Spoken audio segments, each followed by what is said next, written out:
The fluorescent lights of Atlanta's Hartsfield-Jackson Airport buzzed overhead, casting a sterile glow across the bustling terminal. Amid the symphony of rolling suitcases, hurried footsteps, and the faint aroma of overpriced coffee wafting from nearby kiosks, a police officer stood tall, his crisp uniform pressed to perfection. His badge gleamed like a tiny beacon of authority, catching the artificial light as he adjusted his stance. His cold blue eyes narrowed, locking onto the woman before him with a scrutiny that felt like a physical weight. She stood there, poised and unshaken, her dark skin a silent testament to a story he had already decided to judge. She hadn't done a single thing wrong, she knew it deep in her bones. And somewhere beneath his bravado, he did too. Yet here she was, singled out, her dignity dragged through the dirt of his assumptions, all because of something as simple and unchangeable as the hue of her flesh. The air between them thickened, heavy with a tension that seemed to pulse in time with the distant hum of the terminal.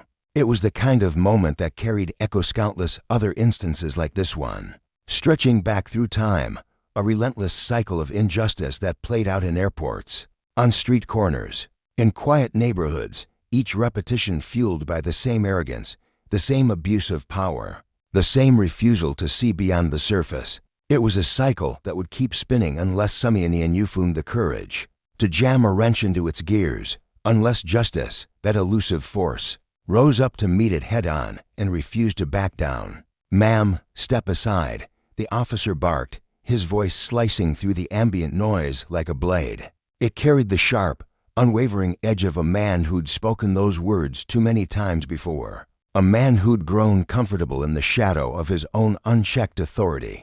His hands lingered near his belt, fingers twitching just above the holstered tools of his trade, his posture rigid and unyielding. There was no room for negotiation in his tone, no hint of doubt was the law, and that was that. Around them, the terminal churned on, travelers weaving through the chaos of their own lives. But a few slowed their pace, their curiosity piqued by the unfolding scene.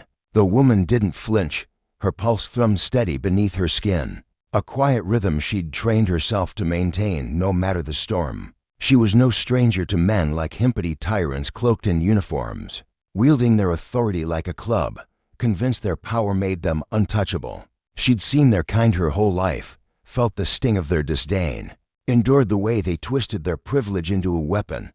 But this time, oh, this time, he'd miscalculated. He'd picked the wrong soul to tangle with, and she could feel the shift in the air, the faint tremor of a reckoning brewing beneath the surface. "Is there a problem, officer?" Her voice emerged calm, measured, a smooth current laced with something sharper, a subtle challenge that made his jaw clench tight. She stood there, regal in her composure, her eyes meeting his without a flicker of fear. The question wasn't just words. It was a line drawn in the sand, a quiet dare that hung between them. "Random check," he snapped back, the response too quick, too rehearsed, like a script he'd memorized long ago. "I need you to step aside and open your bag." His words carried the weight of routine, but there was a flicker of something else in his ice smugness, maybe, or the thrill of control. He shifted his weight, planting his feet wider, as if to anchor his dominance in the tiled floor beneath him. She let out a slow, deliberate breath, her gaze darting briefly to the growing crowd. Travelers paused mid-stride, their faces a mix of curiosity and unease. Some whispered to each other, their voices a low murmur beneath the terminal's din, while others averted their eyes, unwilling to wade into the mess unfolding before them. It was always like this, a familiar play with the same tired lines, acted out in different settings, but always ending the same way. Or so it seemed. "This is ridiculous," she muttered, the words slipping out under her breath, soft but laced with a simmering frustration. She stepped aside, not because she wanted to, but because she knew the game. She'd played it before, learned its rules the hard way, and understood that defiance in the wrong moment could escalate things beyond reason. "Excuse me," his voice sharpened, dripping with provocation as he leaned in slightly, his eyes narrowing. "Did you say something?" The shift in his tone was palpable, a spark of aggression flaring up. Eager for a fight, he wanted her to push back, to give him an excuse. She lifted her chin, meeting his stare head-on, unflinching. "I said this is ridiculous. You have no probable cause." Her words were steady, each syllable deliberate, cutting through his bravado like a scalpel. She wasn't yelling, wasn't pleading, she was stating a fact, and that calm certainty seemed to rattle him more than any outburst could. He let out a low, mocking chuckle, shaking his head as if she were a naive child who'd wandered into a world she couldn't comprehend. "Lady," he said, tapping his badge with a single finger, the gesture slow and deliberate. "I don't need probable cause. You see this. This means I decide who's suspicious. And you," he paused, his lips curling into a sneer as he looked her up and down. "You don't exactly fit the profile of someone who's supposed to be flying first class." There it was, the ugly truth spilling out, raw and unfiltered. It hung in the air like a storm cloud, crackling with the weight of every stereotype, every prejudice he'd let fester in his mind. Her hands tightened at her sides, nails digging into her palms as a wave of humiliation surged through her chest, hot and bitter. But she wouldn't let it show, not yet. She'd spent years mastering that mask, learning to bury the hurt, the rage, the exhaustion, and wield something stronger in its place. "Open your bag," he ordered, his voice rising now, loud enough to ripple through the crowd, to assert his control over the moment. He wanted them to hear, wanted them to see her bend. But she didn't move. She stood there, rooted, her silence a defiance all its own. She wasn't about to make this easy for him. "What exactly are you looking for, officer?" Her question was calm, but it carried an edge, a quiet demand for him to justify himself. She tilted her head slightly, studying him, her dark eyes piercing through the armor of his arrogance. His smirk returned, a crooked twist of his lips as he leaned in, making a show of sizing her up. "Drugs, stolen credit cards, fake ID. Take your pick." His tone was flippant, dripping with mockery, and the look on his face condescending, dismissive made her stomach churn. He was enjoying this, reveling in the power he thought he held over her. The anger beneath her skin flared, a wildfire threatening to break free.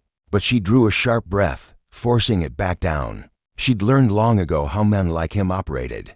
They fed on reactions, craved the explosion of emotion they could point to later, twisting the narrative to paint themselves as the wrong party, the dutiful enforcers just doing their job. She wouldn't give him that satisfaction, not today. Instead, she did something unexpected. A quiet, humorless laugh escaped her lips, just a soft, dry sound, but enough to throw him off balance, his brows furrowed, confusion flickering across his face. He hadn't seen that coming, and it unnerved him. "You think this is funny?" he snapped, stepping closer, his breath hot and sour as it brushed her face.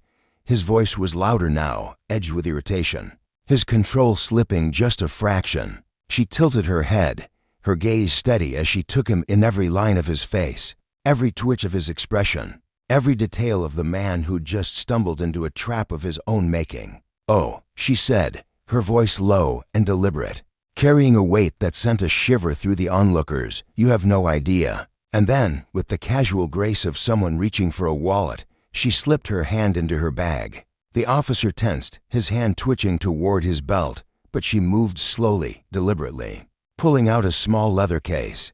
With a flick of her wrist, she flipped it open, and the golden emblem inside caught the light, a badge, gleaming and unmistakable. The air in the terminal seemed to still, the noise fading into a distant hum as every eye locked onto that symbol. The badge of the director of the FBI. The officer's face drained of color, his mouth falling open in a silent gasp.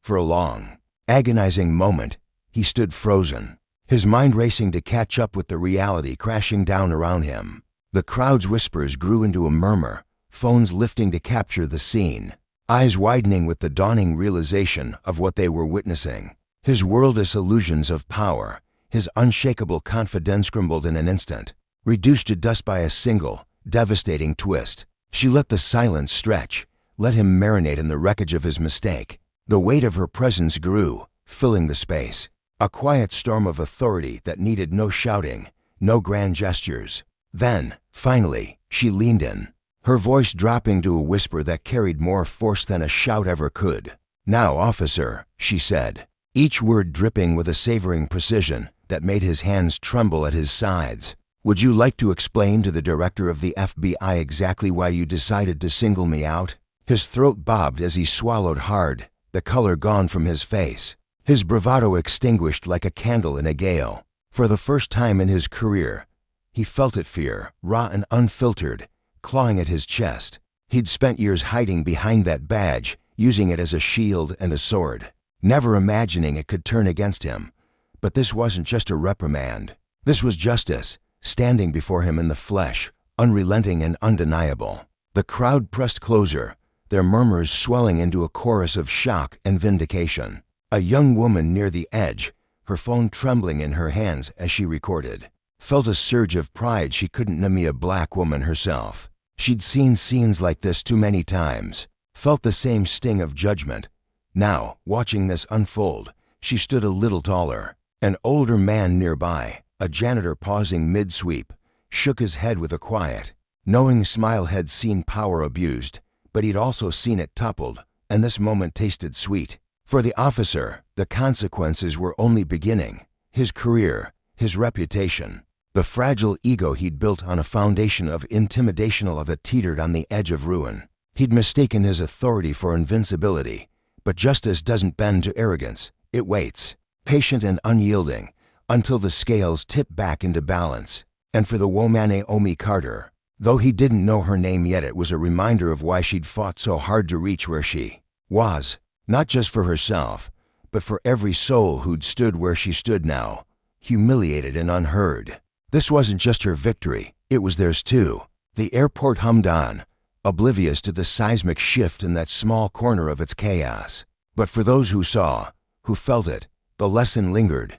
Power misused is a fragile thing, and justice, when it comes, spares no one. The security checkpoint buzzed with the usual hum of hurried travelers, their footsteps echoing off the polished floors as they shuffled bags and shuffled forward. Naomi Carter moved through it all with a calm, practiced grace, her fingers brushing the strap of her sleek leather bag as she slid it onto the conveyor belt. She stepped forward in rhythm with the line, her sharp-tailored suit catching the faint gleam of the overhead lights. Airports were second nature to her. She'd glided through them countless times, without so much as a hiccup. After all, she wasn't just any traveler. She'd spent years weaving herself into the fabric of national security, forging bonds with the top brass at Homeland Security, sitting shoulder to shoulder with the very architects of these protocols. She knew the system inside and out, understood its gears and levers better than most. But none of that mattered, not here, not today, not to Officer Ryan Callahan. Ryan had been a fixture with the Atlanta Police Department for a decade and change, a man carved from the rough-hewn mold of old-school law enforcement. His peers had their labels for him. Some admired his grit and called him fearless, while others muttered under their breath, branding him a relic, a stubborn mule clinging to a world that no longer existed. He carried himself with the swagger of a man raised on his father's story as a retired cop, who'd preach the gospel of control, of authority, of keeping the world in line. Ryan believed in that gospel with every fiber of his being. Deep down, in a place he'd never dare voice aloud, he clung to a vision of order where people like Naomi Carter, sharp, poised, undeniably black, stayed in the boxes he'd drawn for them. Doubt wasn't in his vocabulary. His gut was his compass, and it had never steered him wrong. So when he caught sight of her striding through the first-class check-in, her heels clicking with quiet confidence, something in him bristled. A black woman in a designer suit, carrying herself like she owned the damn terminal. His instinct screamed that it didn't add up. He'd seen it before, people with fancy bags that weren't theirs, women who thought they could bluff their way past the rules. It was his job, his duty, to sniff out the cracks and plug them tight. Naomi barely noticed him at first. She'd long ago mastered the art of breezing through security with her head held high, refusing to let the weight of scrutiny settle on her shoulders. She'd witnessed it all too many times, the way officers' eyes lingered on certain faces, the way they cherry-picked who got the extra pat down or the suspicious glance. It was routine, predictable, a tired script she'd memorized years ago. But then her gaze brushed his, and the air shifted. She saw it in an instant, that look, the one that hovered a heartbeat too long, dripping with a smugness born from decades of unchallenged power. It wasn't curiosity in his eyes, it was judgment, a silent dare for her to prove she belonged. "Ma'am," he barked, stepping forward with a clipped, commanding edge that sliced through the ambient noise. "Step aside." She didn't flinch, didn't even blink. "Excuse me." Her voice was smooth, steady.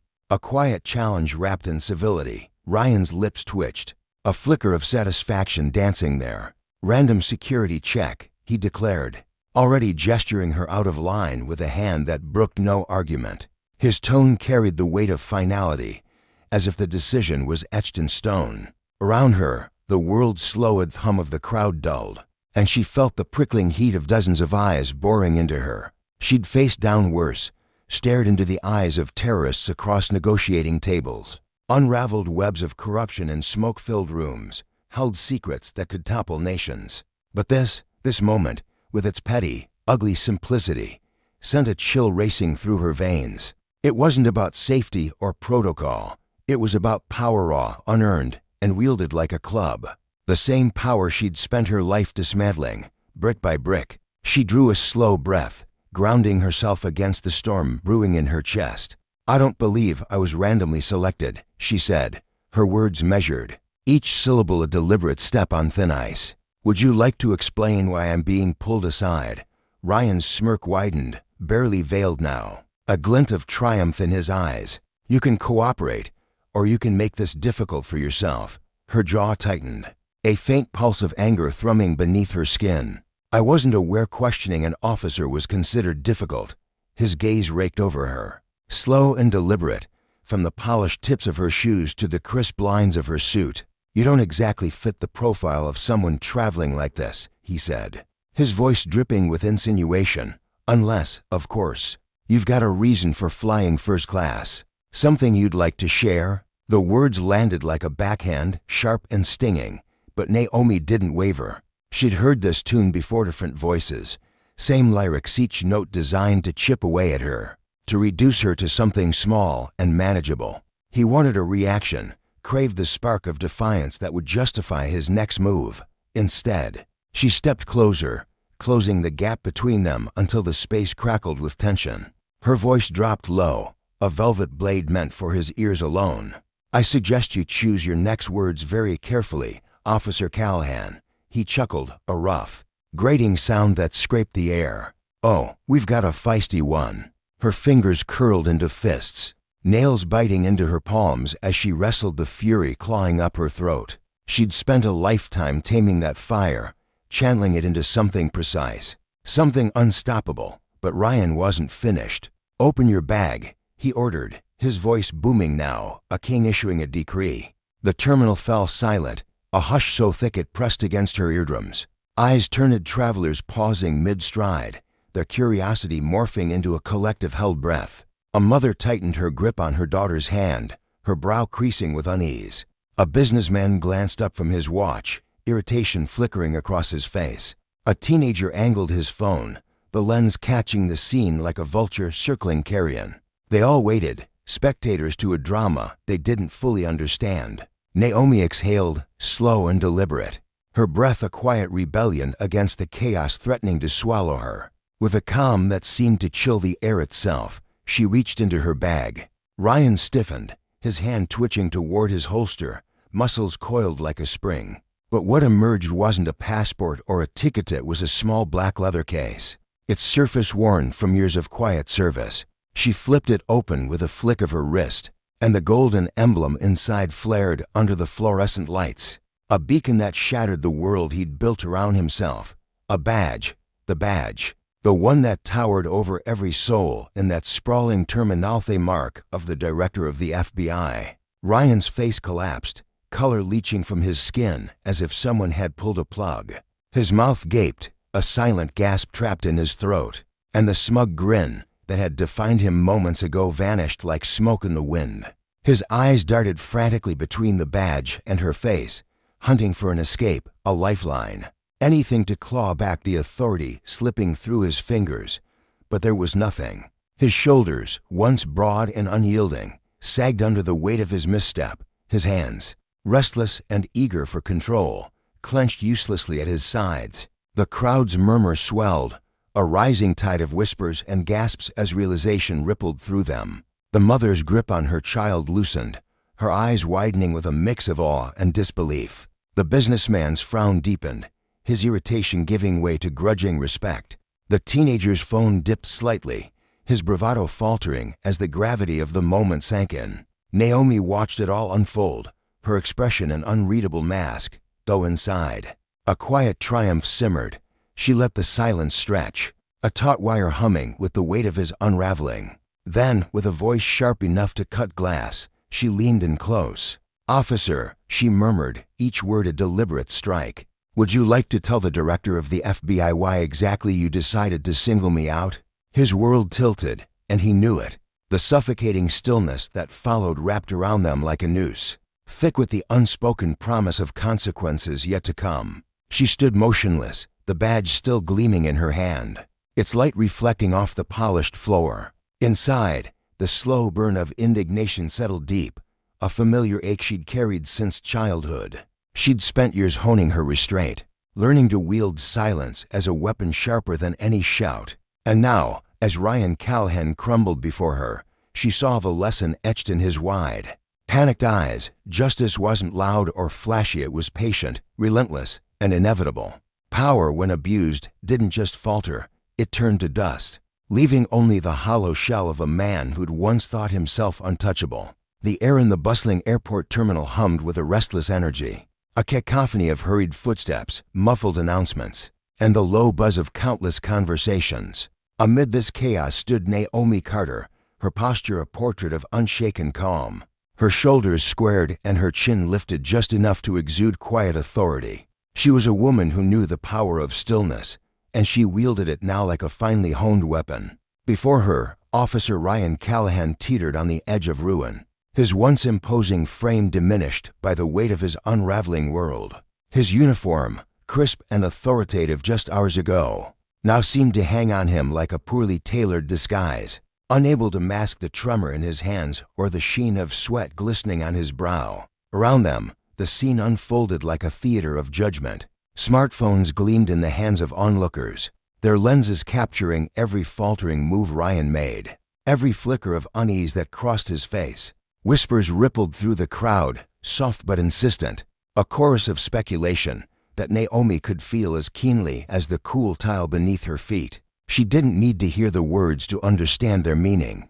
She could see it all in Ryan's iced wide, darting eyes that betrayed a man who had never before tasted the bitter sting of vulnerability. Inside his mind, she imagined a storm brewing, a chaotic swirl of denial and dread as the realization sank in.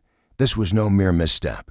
This was the precipice of his collapse, and Naomi held the reins. She let the silence stretch between them, deliberate and unyielding, a heavy curtain falling over the moment. It wasn't enough to simply confront him.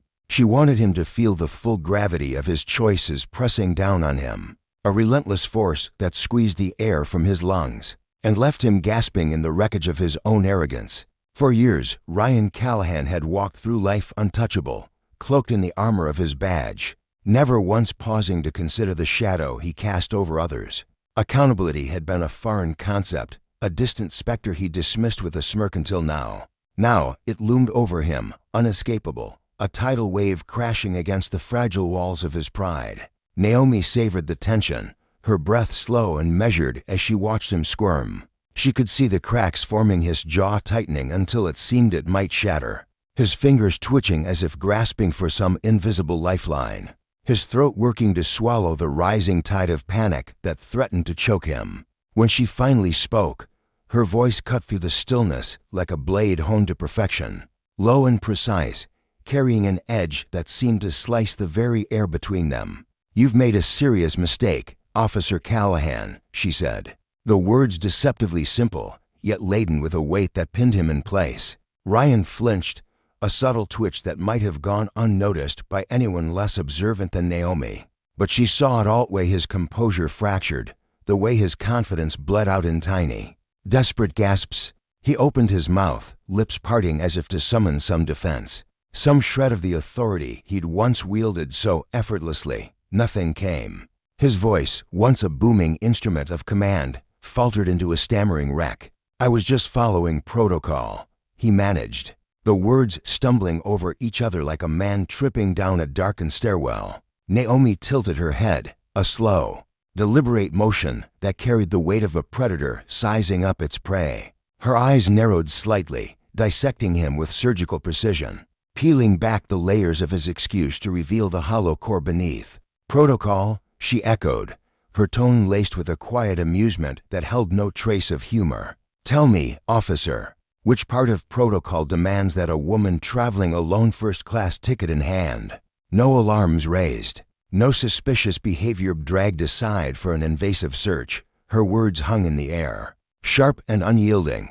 a question that doubled as a verdict. Ryan's mouth opened again, but the silence that followed was deafening. His excuses had evaporated, leaving him exposed, a man scrambling for footing on a cliff that had already crumbled beneath him. The crowd's murmurs grew louder, a restless hum that pressed against the edges of the scene, amplifying the suffocating tension. Naomi let it linger, her gaze locked on his, unrelenting, offering no mercy, no escape. She wanted him to feel the full scope of his defeat, to drown in the realization that his power-once and unshakable fortress had been reduced to rubble by his own hand. Then, with a slowness that bordered on theatrical, she shifted her attention to the others in the vicinity. TSA agents stood frozen, their faces a mixture of unease and cowardice, too entangled in their complicity to intervene. Her voice rang out again, clear and cutting, slicing through the murmurs like a scalpel through flesh.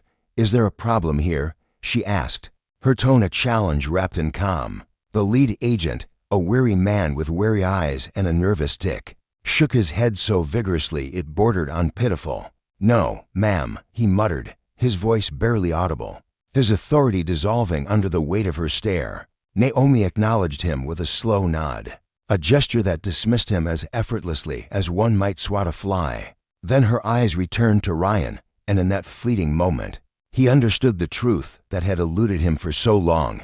He had lost everything. She reached for her bag, her movements fluid and deliberate, as if the entire encounter had been nothing more than a fleeting annoyance in her day. To her, he was insignificant, now a footnote, a shadow fading into irrelevance. But as she turned to leave, Ryan's pride-battered, but not yet broken, clawed its way to the surface. His jaw clenched, his humiliation igniting into a smoldering rage that burned through his veins. Leaning forward just enough to close the distance, he hissed, "This isn't over." His voice low and venomous, a desperate threat meant only for her ears. Naomi froze mid-step, the words sinking into her like a cold wind cutting through a quiet night. Slowly, she turned back, her gaze locking onto his with an intensity that made the air tremble. For the first time, a faint smirk curved her lips, not of triumph, but of certainty, a quiet promise that carried the weight of inevitability. "Oh, Officer Callahan," she murmured, her voice a soft, dark whisper that matched his in volume but surpassed it in power. "I assure you it is." With that, she walked away, her heels clicking against the polished tile in a steady, unhurried rhythm that echoed through the terminal. She didn't need to look back to know the state she'd left him in, fists clenched, rage radiating from him in waves, a man teetering on the edge of his own destruction. To her, it was finished. He was finished, or so she believed. But as Naomi stepped onto the tram that would carry her to her gate, a flicker of unease stirred within her, a subtle tremor beneath the surface of her calm. It wasn't anger or even the sweet aftertaste of victory, it was something deeper, a whisper of instinct, honed by years of navigating a world that rarely forgave. Men like Ryan Callahan didn't simply fade away. They didn't bow to defeat and vanish into the ether. They festered, they schemed, they clawed their way back from the abyss. And something in the pit of her stomach told her this wouldn't be the last time. His name crossed her path. Across the terminal, Ryan stood rooted to the spot, his heart hammering against his ribcage with a force that drowned out the chaos around him. His fists curled so tightly that his knuckles blanched white, his nails biting into his palms until they drew tiny crescents of blood. The whispers of his colleagues, comrades, now judges, swirled around him, their thinly veiled amusement cutting deeper than any blade. He had never felt this small, this powerless, and the sensation gnawed at him like a ravenous beast. This wasn't over, not in his mind, not in his soul. He would find a way to reclaim what he'd lost, no matter the cost. Months later, the air inside the courtroom hung heavy, thick with a tension that seemed to settle into every corner of the space. Naomi sat at the plaintiff's table, her hands folded neatly atop the polished wood, her expression an unreadable mask that concealed the storm of emotions roiling beneath. She had waited for this moment, planned for it with a patience that bordered on obsession, and now it was her reckoning years in the making. Deep within her burned a fire, not of vengeance, but of retribution, a slow, deliberate justice that demanded accountability for every life Ryan had trampled in his climb to power. Across from her, Ryan Callahan sat rigid at the defendant's table, his ill-fitting suit a stark contrast to the polished image he'd once projected.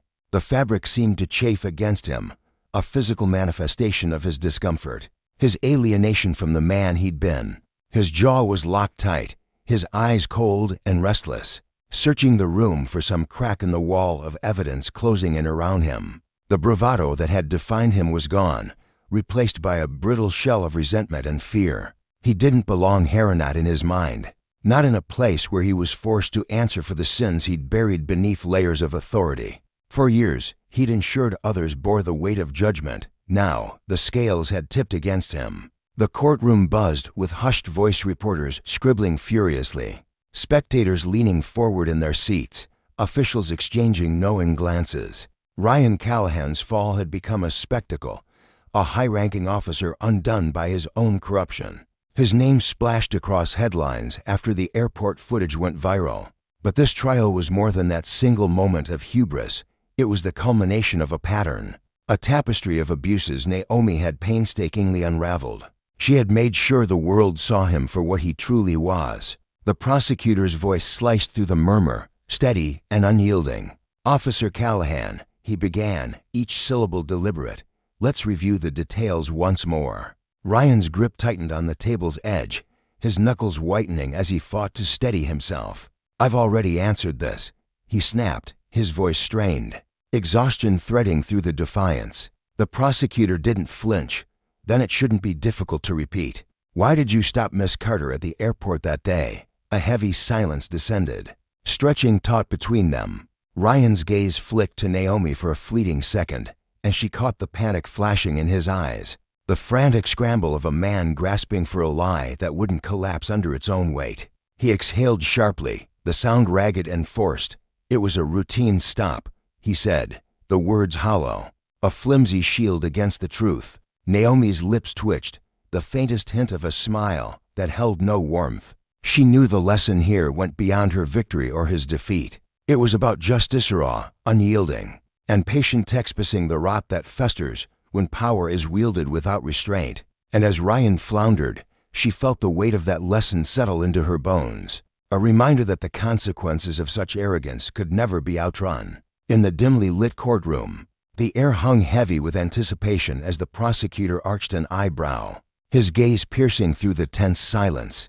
Officer Ryan Callahan nodded stiffly in response, his jaw tight, his movements mechanical, as though every gesture was an effort to maintain the crumbling facade he'd worn for years. The room buzzed faintly with the hum of security measures metal detectors, beeping faintly in the distance, the occasional shuffle of feet, but then came the sharp, erratic sound of muffled screams from somewhere beyond the walls, slicing through the stillness like a jagged knife. Another beat of quiet followed, thick and suffocating, before the prosecutor shifted in his seat, leaning forward ever so slightly. His voice was steady, almost casual, as he said, "Random, you say? Tell me, Officer Callahan, do you happen to know how many of those so-called random stops took place at that airport checkpoint on that particular day?" Ryan hesitated, his hands flexing against the worn wooden table in front of him, fingers curling and uncurling as if trying to grasp something intangible, something to shield him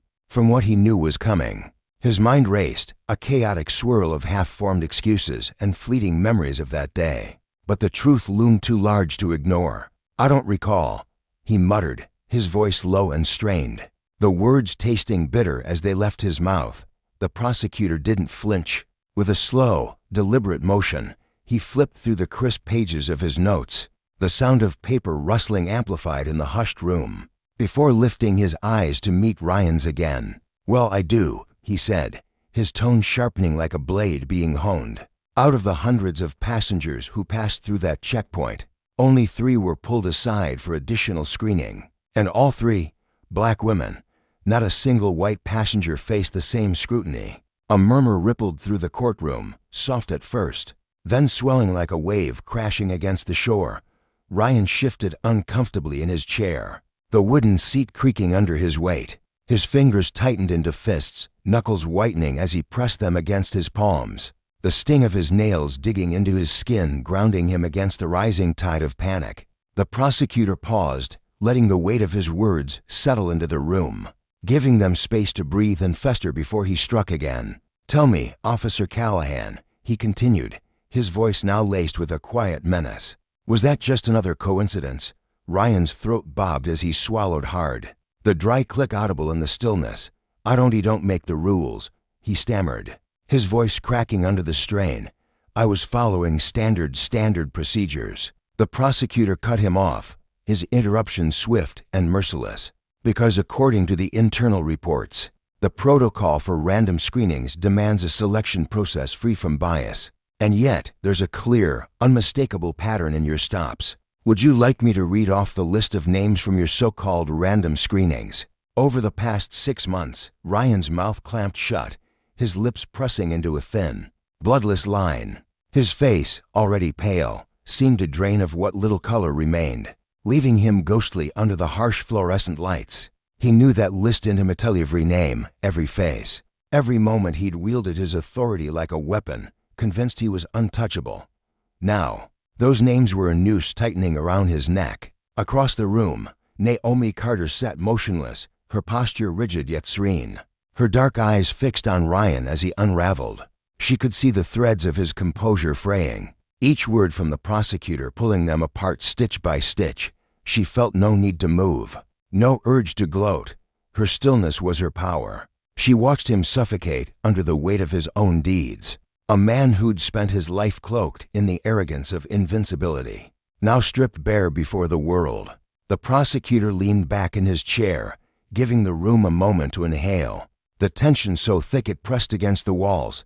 Then he spoke again, his voice calm but unyielding. "Tell me, Officer Callahan, were you aware that the FBI had already launched an internal investigation into your conduct, long before that day at the airport?" Ryan blinked, a flicker of genuine shock darting across his face like a deer caught in headlights. His breath hitched, his chest rising and falling unevenly as the prosecutor nodded, flipping through a thick folder stuffed with damning evidence, pages of complaints, internal memos, documented patterns of racial discrimination, falsified reports, and blatant abuse of power.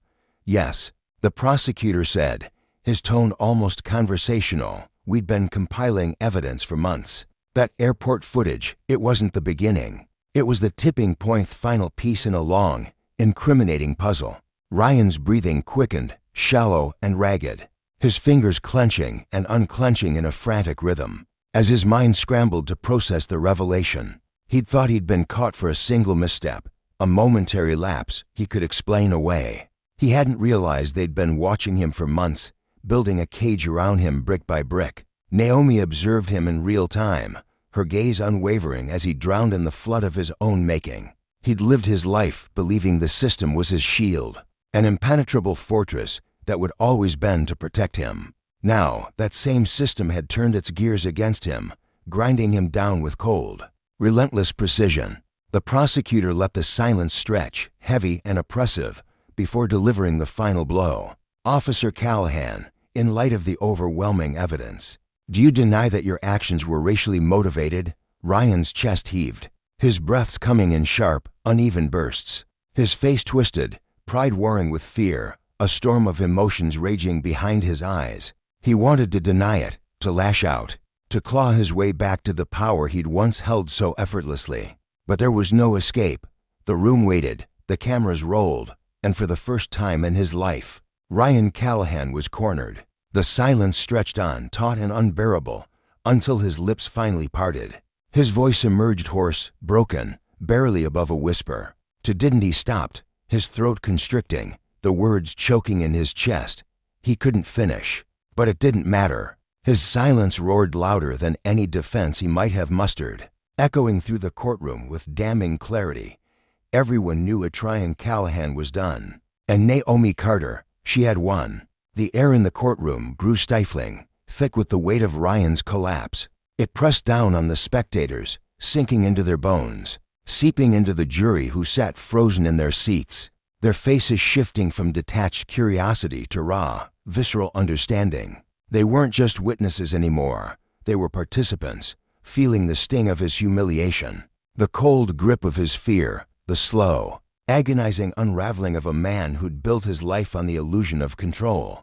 Naomi remained still, her expression a mask of calm, her stillness a quiet triumph. She'd perfected the art of letting moments like this play out, of letting a man like Ryan stew in the rancid broth of his own failure. And that's what was happening. No, wasn't just losing a case. He was losing the very essence of who he'd convinced himself he was. She wanted him to feel it, to taste every bitter second of his downfall. Ryan's throat was parched, his face ashen, his hands gripping the table's edge as if it were the only thing keeping him from collapsing into the abyss. He'd spent years constructing a life on the pillars of power and authority, believing he'd always stand above the fray, untouchable and unassailable.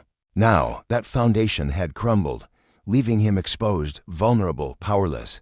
The prosecutor's voice cut through the haze again, steady and unrelenting. "Officer Callahan, I'll ask one more time. Do you deny that your actions were racially motivated?"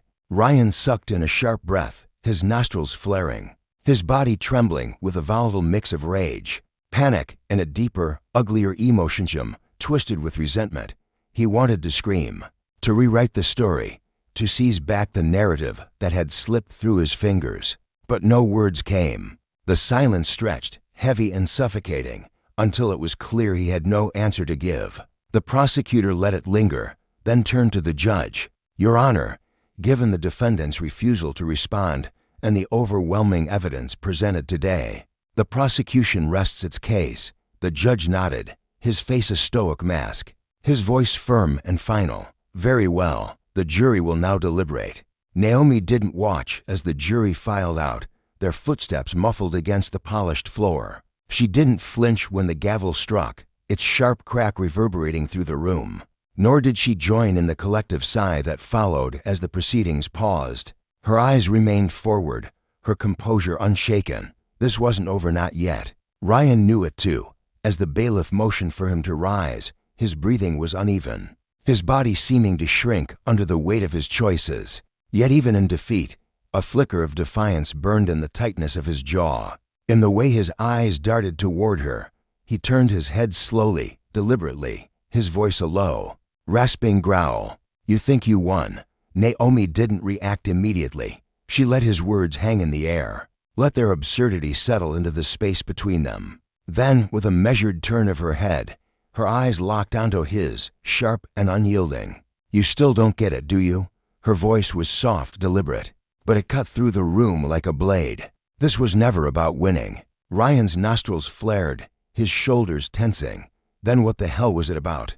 Naomi leaned in just enough for her words to reach him alone, her tone low and piercing. "It was about ending you."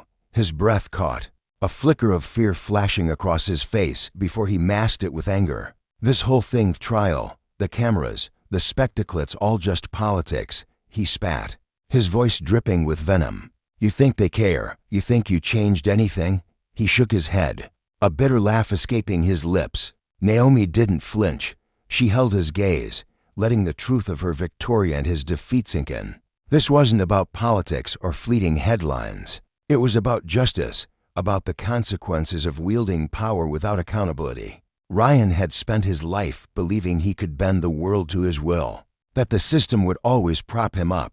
But now, the system had turned, and the lesson was clear. No one was above the reckoning. The courtroom remained silent, but the air thrummed with the unspoken truth his reign was over, and the echoes of his fall would linger long after the gavel's final strike. The late afternoon sun filtered through the heavy blinds of the courthouse, casting long, jagged shadows across the room where Ryan Callahan sat. His broad shoulders slumped under the weight of a future he could no longer control. His lips twisted into something that might have passed for a smirk, though it carried no trace of genuine humor, only a bitter, hollow defiance. "You'll see," he muttered, his voice rough. as if the words had been scraped from the bottom of his throat. People forget. They always do. The system's got a way of coming out on top, and when this circus blows over when they're chasing the next headline, you'll still be out there, swinging at shadows, fighting a war you'll never win. His eyes, bloodshot and restless, darted toward Naomi Carter, searching her face for a crack, a flinch, anything to prove he still held some shred of power. Naomi tilted her head, a slow, deliberate movement, her dark hair catching the dim light as a faint, almost amused glimmer danced in her eyes. She didn't rush to respond. Instead, she let his words hang there, heavy and impotent, like a storm cloud that refused to break. "Is that what you whisper to yourself when the lights go out?" she asked, her tone soft but piercing, slicing through the bravado he'd tried to wrap around himself. Her gaze locked onto his, steady and unyielding, a quiet force that seemed to strip away the layers of his carefully constructed armor. "That the system's your savior? That it'll swoop in and pull you from the wreckage?" She leaned forward just enough to close the space between them, her voice dropping to a whisper that carried the weight of a judge's gavel. "The system didn't save you today, Callahan. It turned its back and let the wolves tear you apart." Ryan's jaw clenched so tight the muscles bulged beneath his stubbled skin, his breath coming in sharp, uneven bursts. He wanted to snap back, to hurl something venomous her way, but the truth of her words coiled around his chest like barbed wire. He could feel it now, the suffocating realization that the ground beneath him had crumbled, that the empire of influence he'd built over years of backroom deals and unchecked authority was collapsing into dust. "I'm not sinking alone," he growled, his voice trembling with a mix of rage and desperation, his hands curling into fists on the table. Naomi studied him for a long, unbroken moment, her expression unreadable at first. Then, to his bewilderment, the corners of her mouth lifted not in triumph, not in scorn, but in something far more devastating, pity. It was a smile that cut deeper than any insult, a quiet acknowledgement of his unraveling. "Oh, I know," she said, her voice smooth and steady, laced with a certainty that felt almost casual. "That's the pattern with men like you, isn't it? When the walls start closing in, when the air gets thin, you thrash and claw at anything you can reach, desperate to drag someone down into the muck with you." She let out a small, measured breath, shaking her head as if marveling at the predictability of it all. "But this time, Ryan, there's no one left to grab onto. Not a single soul willing to reach out and pull you up from the pit you dug yourself." His chest heaved as he exhaled, the sound jagged and raw, his body betraying the panic he'd tried so hard to mask. The room seemed to shrink around him, the walls pressing in, the air growing thick with the stench of his own defeat. He could hear the faint hum of the crowd outside, the murmur of reporters and onlookers waiting to feast on his downfall. And there was Naomi, sitting across from him, her presence a quiet, storm-shaken, untouchable.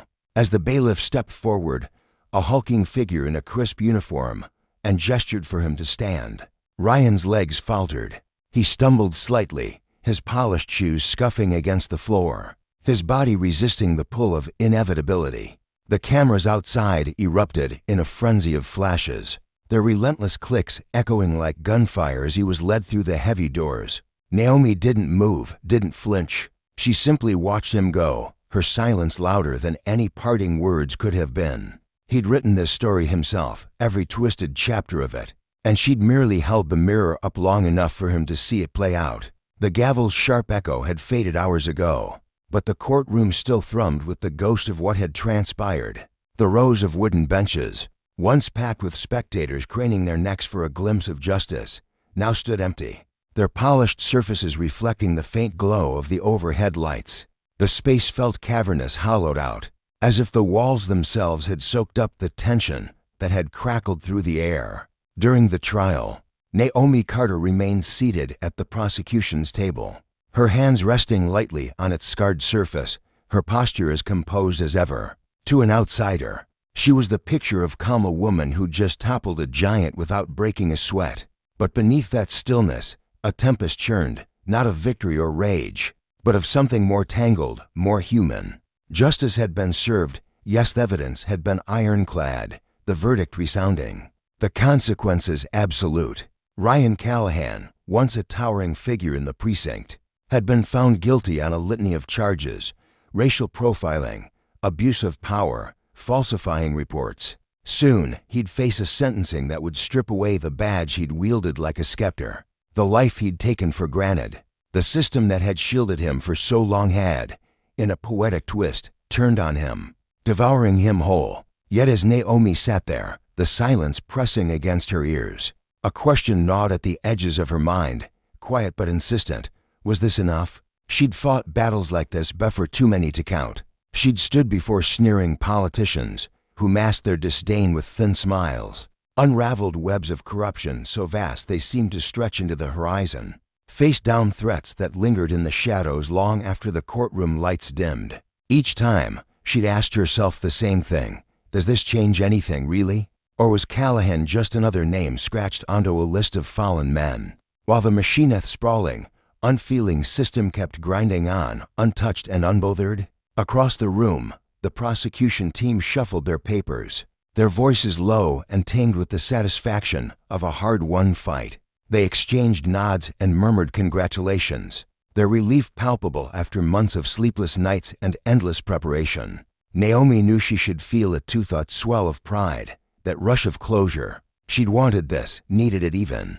But as her eyes drifted toward the towering oak doors where Callahan had been escorted out, a heaviness settled over her. This wasn't just an ending, it was a doorway cracking open to something larger, something uglier. The creak of those doors interrupted her thoughts as they swung inward, revealing Special Agent Marcus Hayes, a lean figure in a rumpled suit.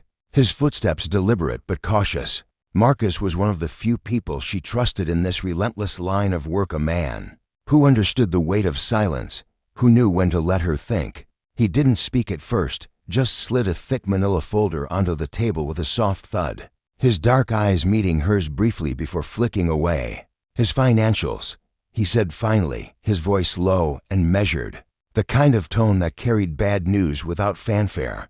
We've been digging, found some things. Naomi sighed, rubbing her temple with the tips of her fingers, a small gesture that betrayed the exhaustion she rarely let show. She reached for the folder, flipping it open to reveal a dense sprawl of numbers, transactions, assets, accounts that didn't add up. Her eyes scanned the pages, and one detail leaped out like a flare in the dark: offshore accounts, unexplained deposits, sums that painted a picture far uglier than the charges they'd just nailed him with. She snapped the folder shut, shaking her head as a sharp breath escaped her lips. "It's never just one thing, is it?" she said, her voice tinged with a weary resignation. Marcus leaned against the edge of the table, crossing his arms as he studied her with a look that said he'd seen this too many times before. "It never is," he replied, his tone dry but steady. For years, Callahan had been a predator cloaked in a uniform, a man who'd twisted the law into a tool for his own gain, who'd strutted through life convinced the rules didn't apply to him. The trial had exposed the surface racial profiling, power trips, fabricated reports, but this folder told a deeper story. This was about greed, about money funneled through shadows, about a network of officers who lined their pockets while swearing oaths to protect. The more they tugged at this thread, the more it unraveled, revealing a rot that stretched far beyond one man. Marcus shifted his weight, his gaze still fixed on her. "So what do you want to do?" Naomi's fingers tapped against the folder, a slow, rhythmic beat as she weighed the question. The trial had been about holding Callahan accountable, about making him face the glaring consequences of his abuses. But this was about the system itself, the festering corruption that propped up men like him while people like her clawed through the dirt for every scrap of justice. "We go after it," she said at last, her voice firm, leaving no room for doubt. "Every single piece of it." Marcus nodded, a faint flicker of a smile tugging at his lips. "That's what I figured you'd say." The courtroom had sentenced Callahan in the official sense, locked him behind the bars of legal consequence. But Naomi knew better than anyone that justice wasn't the same as truth. What the jury had seen was only a fragmentally polished, prosecutable part. Beneath it lay a swamp of secrets she refused to let fester. Marcus pushed off the table and headed for the door, pausing just long enough to glance back. "You know this won't be easy." Naomi let out a breath, a sound caught between a laugh and a sigh. "It never is." As the door clicked shut behind him, she lingered there, staring at the folder for a moment longer before rising to her feet. Outside, the courthouse steps buzzed with the press, their cameras poised like vultures circling a fresh kill. The air was thick with anticipation, the late March chill doing little to dampen their hunger for a story. She took a deep breath, steeling herself, then stepped into the chaos. The questions hit her like a wave. Director Carter, how do you feel about the verdict? Will this set a precedent? Is Callahan planning an appeal? Each voice clamoring to drown out the last. She raised a hand, silencing them with a single, effortless gesture, and when she spoke, her words cut through the din like a blade. This case was about accountability, she said, her voice clear and unwavering, resonating with a quiet power that demanded attention. It was about making sure that those who abuse the authority entrusted to them face the consequences of their actions. But don't mistake this for the end. This is just the beginning. A ripple of murmurs spread through the crowd, their eyes widening as they scribbled her words onto notepads and tapped them into phones. She met their gazes, one by one, her expression unflinching. If you think this is about one officer, you're not looking hard enough. With that, she turned and walked away, her heels clicking against the stone steps as she descended toward the black SUV, waiting at the curb. Inside, shielded from the clamor, she let herself exhale, her breath fogging briefly against the tinted window. The city blurred past as the car pulled away, towering buildings and flickering lights blending into a smear of gray and gold. Callahan's fall was a lesson, a stark reminder that power, when twisted and abused, inevitably crumbled under its own weight. But Naomi knew the real fight wasn't over. Justice had claimed its victory today, but the deeper battle won against the system that bred men like him was only just igniting, and she'd be damned if she let it burn out. As the car merged into the bustling stream of traffic, Naomi Carter's mind was already racing ahead, leaping past the moment she'd just left behind. There was always something more waiting, another battle on the horizon, another thread to unravel. Justice had been delivered in the courtroom that day, its gavel striking with a finality that echoed through the room. But for Naomi, that wasn't the end, it was barely a beginning. Justice, she'd learned long ago, was a hollow word if it didn't reach deep enough to uproot the rod it claimed to punish. And Naomi Carter was nowhere near finished.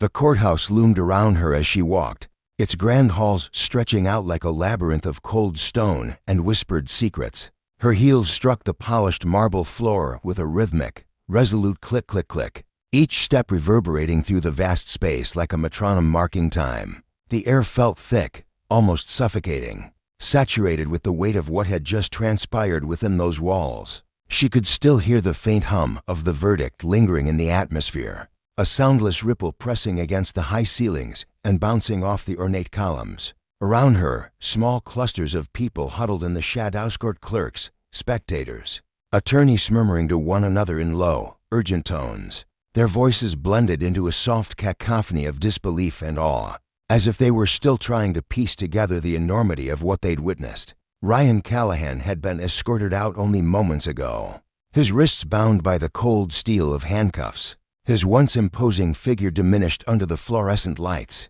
Naomi could still picture his face pale as chalk, his jaw clenched so tight it seemed it might crack, his eyes burning with a volatile mix of fury and denial. She'd watched him closely as the judge's words sank in, stripping away the armor of arrogance he'd worn like a second skin. She'd seen the exact moment it happened, the flicker in his gaze, when his carefully constructed world crumbled, when the untouchable titan realized the ground beneath him had shifted. Fear had crept in then, slow and insidious, followed by a helpless rage that twisted his features into something almost unrecognizable. For years, Callahan had wielded power like a weapon, bending the system to his will, believing himself beyond its reach. Now, that same system had turned on him, a beast he'd fed and nurtured finally baring its teeth. Naomi had orchestrated this moment with meticulous precision, every late night poring over documents, every calculated conversation, every contingency planted. She'd fought tooth and nail to see this through. Men like Callahan didn't fall without a struggle. They clawed and schemed until the very end. Yet now that it was done, now that he'd been dragged away to face the consequences of his actions, She felt no triumph. No surge of victory pulsed through her veins. No wave of relief washed over her tense shoulders. There was no quiet satisfaction in knowing justice had prevailed. No urge to raise a glass in celebration, because this wasn't about Ryan Callahan at really. He was just one thread in a sprawling tapestry of corruption. One name scrawled on a list that stretched far beyond the courthouse steps, beyond the city's skyline, beyond even her own imagination. He was a symptom, a festering sore on a body riddled with disease, and cutting him out was only the first incision. Her steps never faltered as she moved through the hall, her posture straight, her expression unreadable. In the distance, she could hear the muffled roar of the crowd waiting out sitter porters with their microphones. Poised like spears, activists clutching signs scrawled with fervent messages, opponents glaring from the fringes, supporters chanting her name.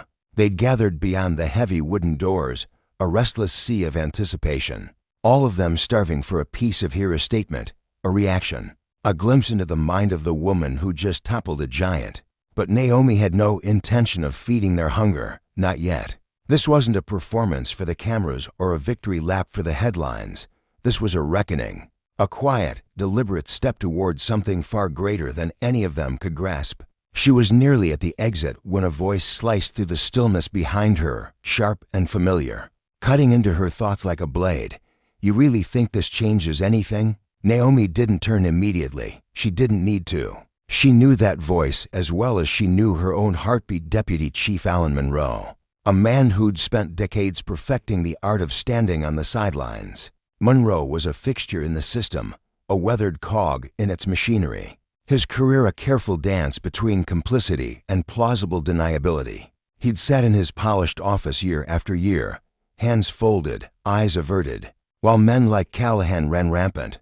Never once had he dipped his fingers into the muck himself, but never once had he lifted them to scrub it clean either. He was a man who thrived in the gray, watching the world turn, waiting for the safest moment to choose a side. Slowly, she pivoted on her heel, her eyes locking onto his with a piercing intensity that hadn't dimmed since the trial began. He stood a few paces away, his frame rigid, hands shoved deep into the pockets of his overcoat. His face was a mask of control, square jaw set, brows furrowed just enough to feign concern, but Naomi could see the cracks beneath it.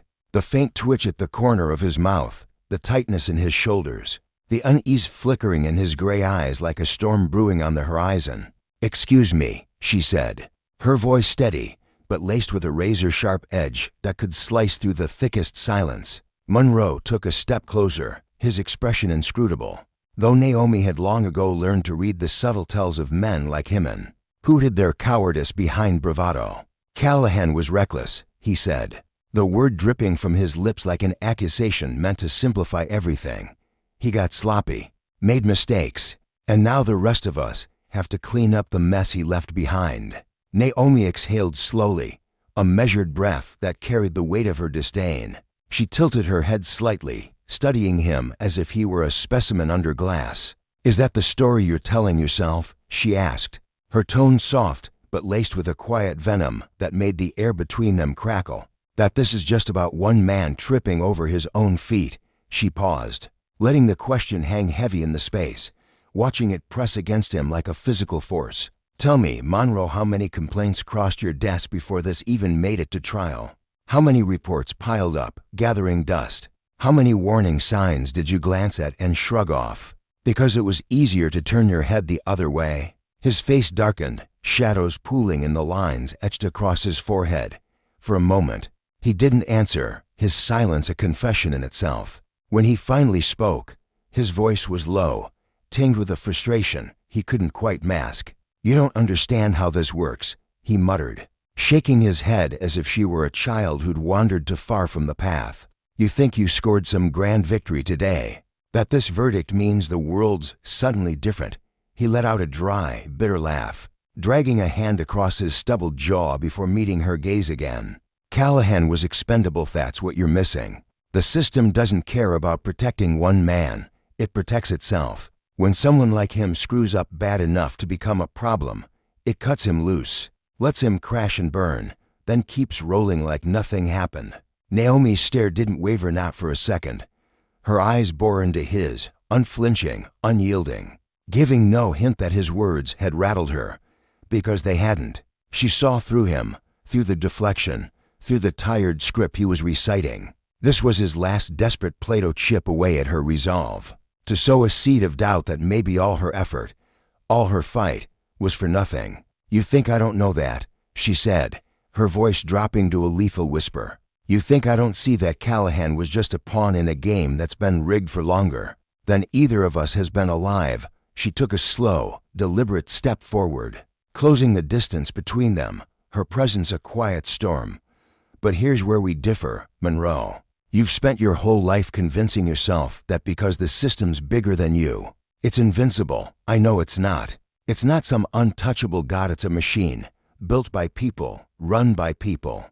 And people can be exposed, they can be replaced, they can be dismantled." His jaw tightened, a muscle ticking beneath the surface as he absorbed her words. "You don't get to rewrite the rules, Naomi," he said, his tone clipped, almost pleading. She let out a small, weary breath, half a laugh, half a sigh, shaking her head faintly. "I don't need to rewrite anything. The system's been rotting from the inside for years, decades even. All I'm doing is carving out the decay, piece by piece." Monroe's eyes narrowed, his gaze sharpening as he sized her up. "You really think someone like you can bring down something this massive?" Naomi stepped closer still, her voice dropping to a near whisper, every syllable dripping with quiet menace. "Someone like me," she echoed, letting the words linger, turning them over like a blade catching the light. "You mean someone who doesn't look like you? Someone who's had to claw their way up twice as hard just to get half the respect? Someone who's spent their entire life fighting wars you wouldn't even know how to survive?" He didn't respond. He just stood there, rooted to the spot. His eyes locked on hers as he weighed her words, searching for a bluff she wasn't playing. She wasn't bluffing it even close. "You don't have to believe in what's coming," she said at last, her tone softening but no less firm. "You just have to be smart enough to step aside when it arrives." With that, she turned away, her heels clicking once more against the marble as she strode toward the courthouse doors. Her pace was unhurried, her spine straight, her resolve a quiet fire burning beneath her calm exterior.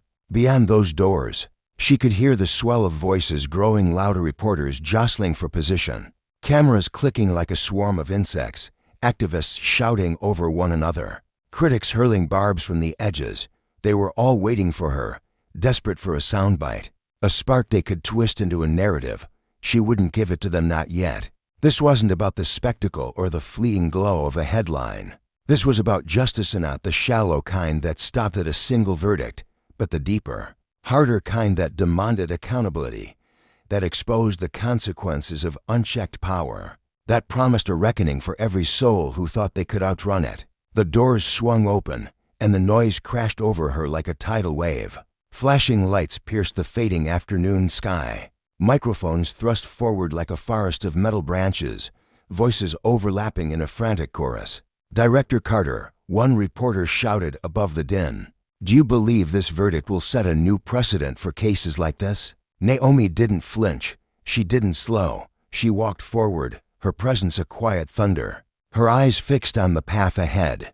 The lesson here wasn't just in Callahan's folly, it was in what it revealed. That power, when abused, inevitably crumbled under its own weight, and she was only getting started. The clamor of the reporters swarmed around Director Naomi Carter like a relentless storm, their voices merging into a chaotic symphony of questions, accusations, and thinly veiled attempts to shrink a monumental moment into something trivial, a soundbite. For the evening news, a headline to plaster across screens and papers. They pressed forward, microphones thrust out like spears, their eyes glinting with the hunger for a story they could control.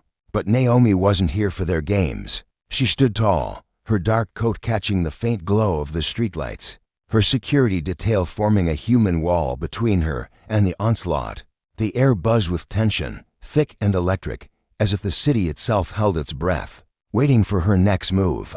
She could feel the weight of every gazette, reporters, the onlookers, the unseen millions watching through lenses, and it pressed against her chest like a physical force. She was steps away from the black SUV, its engine humming softly in the crisp evening air, when a voice sliced through the din.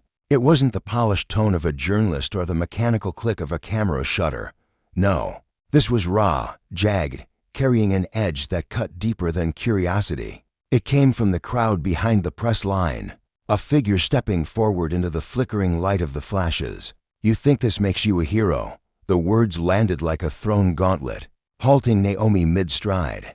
The atmosphere shifted, cameras slowed, murmurs faded, and the reporters' heads swiveled, sensing a fresh vein of drama to mine. She turned, deliberate and unhurried, her sharp brown eyes locking onto the man who'd spoken. He wore a uniform, the glint of a badge catching the light, but his face was unfamiliar. What wasn't foreign was the look he carried, contempt etched into the hard lines of his jaw, disdain simmering in his narrowed eyes.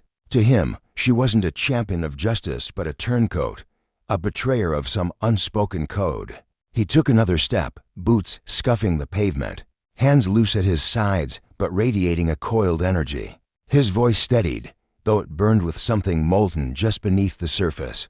"You think putting Callahan behind bars changes anything? You think this fixes the system?" A cold, hollow laugh escaped him, bitter as the wind cutting through the street. "You just painted a target on every cop in this country. You think this is justice? This is war. And you just picked your side." The words weren't a question, they were a verdict. A warning delivered with the weight of someone who'd seen the world she was unraveling, and hated her for it. Naomi's jaw tightened, a subtle flex of muscle beneath her composed exterior. She felt the cameras zeroing in, the reporters inching closer, their pens poised to scribble every syllable. The moment swelled, heavy with unspoken consequences, teetering on the edge of something perilous. But she didn't flinch, didn't avert her gaze. "This was never about sides," she said, her voice low and steady, sharp as a blade honed by years of resolve.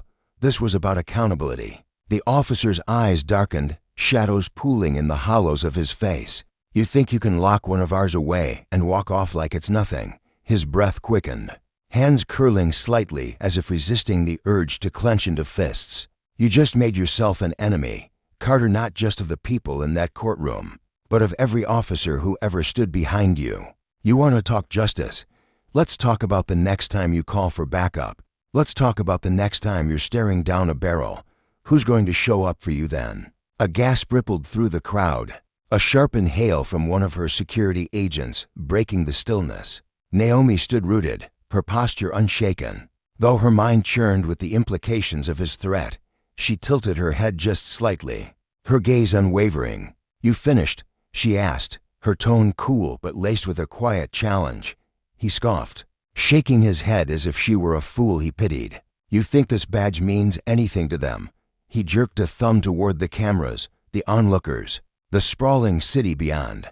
"They'll cheer you today, but wait until they need a villain again. Wait until they turn on you.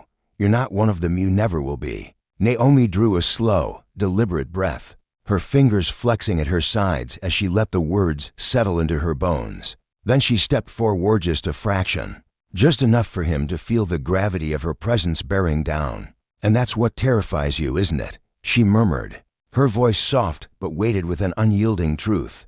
"That someone like Messimione you think shouldn't wield this badge, this power. This voice doesn't fear you. That I don't crave your approval or beg for your acceptance. That I'll keep pushing forward, whether you stand with me or against me." His jaw clenched, a muscle twitching as he fought to hold her stare. "You're right," she went on, her tone dropping lower, more dangerous. "I'm not one of you. I never will be. Because I don't wear this badge to shield myself, I wear it to protect the people who need it most. And I swear to you, this isn't the end, not for Callahan, not for you, not for anyone who thinks they're untouchable." Something flickered across his face, not fear, not quite, but a shadow of doubt, a crack in his armor. Then, without another word, Naomi turned away. The cameras whirred, capturing her retreat. The reporters buzzed, already spinning the confrontation into their narratives. She slipped into the SUV, the door thudding shut behind her, muffling the chaos outside. The world pressed against the tinted windows, but it couldn't reach her now. Across from her chief of security, a broad-shouldered man named Marcus with a scar tracing his left temple, let out a sharp exhale. "Jesus, you know that was a threat, right?" Naomi met his gaze, her expression unreadable. I know what it was. Marcus shook his head, a mix of exasperation and admiration in his eyes. And you're not worried? She turned to the window, watching the city blur past faces in the crowd shrinking into the distance, lights streaking across the glass. Worried? She echoed, her voice barely above a whisper. No. Her fingers traced the edge of the leather seat, a quiet rhythm to steady her thoughts. But I'm ready. Night had draped itself over the city, cloaking the towering buildings in a ghostly shimmer of streetlights and the faint drone of traffic far below. From the high window of her office, Naomi Carter gazed out at the restless sprawl, the world turning as if nothing had shifted, as if today hadn't been the day a titan fell. In a courtroom hours earlier, Ryan Callahan, once a towering figure in the department, had faced the consequences of his crimes. The verdict had rung out, clear and final, stripping him of the swagger, the untouchable aura, the power he'd abused for years. No longer a cop, no longer cloaked by a badge. He was just a man, now a convict awaiting his sentence, his fate slipping through his fingers like sand. But Naomi knew this wasn't the end, it was a beginning. Callahan was one thread in a tangled web, a single piece of a system that shielded far too many like him. His conviction was a victory, yes, but it was a spark, not the fire itself. The department was already scrambling, painting him as an outlier, a lone bad apple. Anything to avoid the truth, that the rot ran deep, festering in the bones of the institution. The media, too, was at work, whittling the story down to something palatable, something that wouldn't rattle the foundations of law enforcement. Naomi's resolve hardened. She wouldn't let them bury this. Her phone jolted to life on the desk, buzzing against the polished wood with an insistence that demanded her attention. She reached for it, the cool metal grounding her as she pressed it to her ear. "Carter," came Marcus's voice, tinged with a wry amusement and a deeper note of triumph. "You're going to love this." Papers rustled faintly in the background. Callahan just flipped. Naomi's grip tightened, though her face remained a mask. Inside, something stirred: anticipation, vindication. "Not just a deal," Marcus continued, his tone sharpening with satisfaction. "The deal. He's giving up everything: names, places, bribes, cover-ups, officers who've been dirty for years. He's spilling it all." Naomi leaned back in her chair, exhaling slowly as the weight of his words sank in. She'd seen this coming. Callahan wasn't built for a cage, had spent too long as the hunter, too long believing the world bent to his will. Without his badge, without the system propping him up, he was exposed, fragile, terrified. And now, like every cornered predator, he was clawing for survival, turning on the pack that had once protected him. She could almost see him slumped in an interrogation room, his broad shoulders hunched, his once steely eyes darting as he traded secrets for leniency. "Good," she said finally, her voice steady. "Let him talk." Marcus chuckled, a low, rough sound. "You don't sound surprised." Naomi's lips twitched. Not quite a smile. "Men like him don't change, they adapt. He's not confessing out of guilt. He's doing it because he's got nothing left to lose." She paused, her gaze drifting back to the city beyond the glass. "This is bigger than Callahan now. It's about what comes next, about justice catching up to everyone who thought they could outrun it." The lesson wasn't lost on her. Power, when abused, built empires of sand, impressive until the tide rolled in. Callahan's fall was proof, a stark reminder that no one stood above the law forever. But it also deepened the stakes. Every step she took widened the rift between her and those who saw her as a threat to their world. The officer in the crowd, with his burning eyes and bitter words, wasn't just a man, it was a symbol of the resistance she'd face, the cost of wielding justice as a blade against corruption. And yet, she welcomed it, because if power corrupted, then accountability pure feeding, she'd see it through, no matter who stood in her way. The air in the room felt heavy, oppressive, as if the walls themselves were inching closer with every passing second, squeezing the breath from his lungs. Ryan Callahan sat alone, his broad shoulders hunched forward, his once commanding presence reduced to a flickering shadow of its former self. The confidence that had carried him through decades of wielding power, off enforcing laws when it suited him, twisting them when it didn't, and shattering them entirely when he knew no one would dare call him out, had evaporated. In its place crept a slow, gnawing realization There was no escape.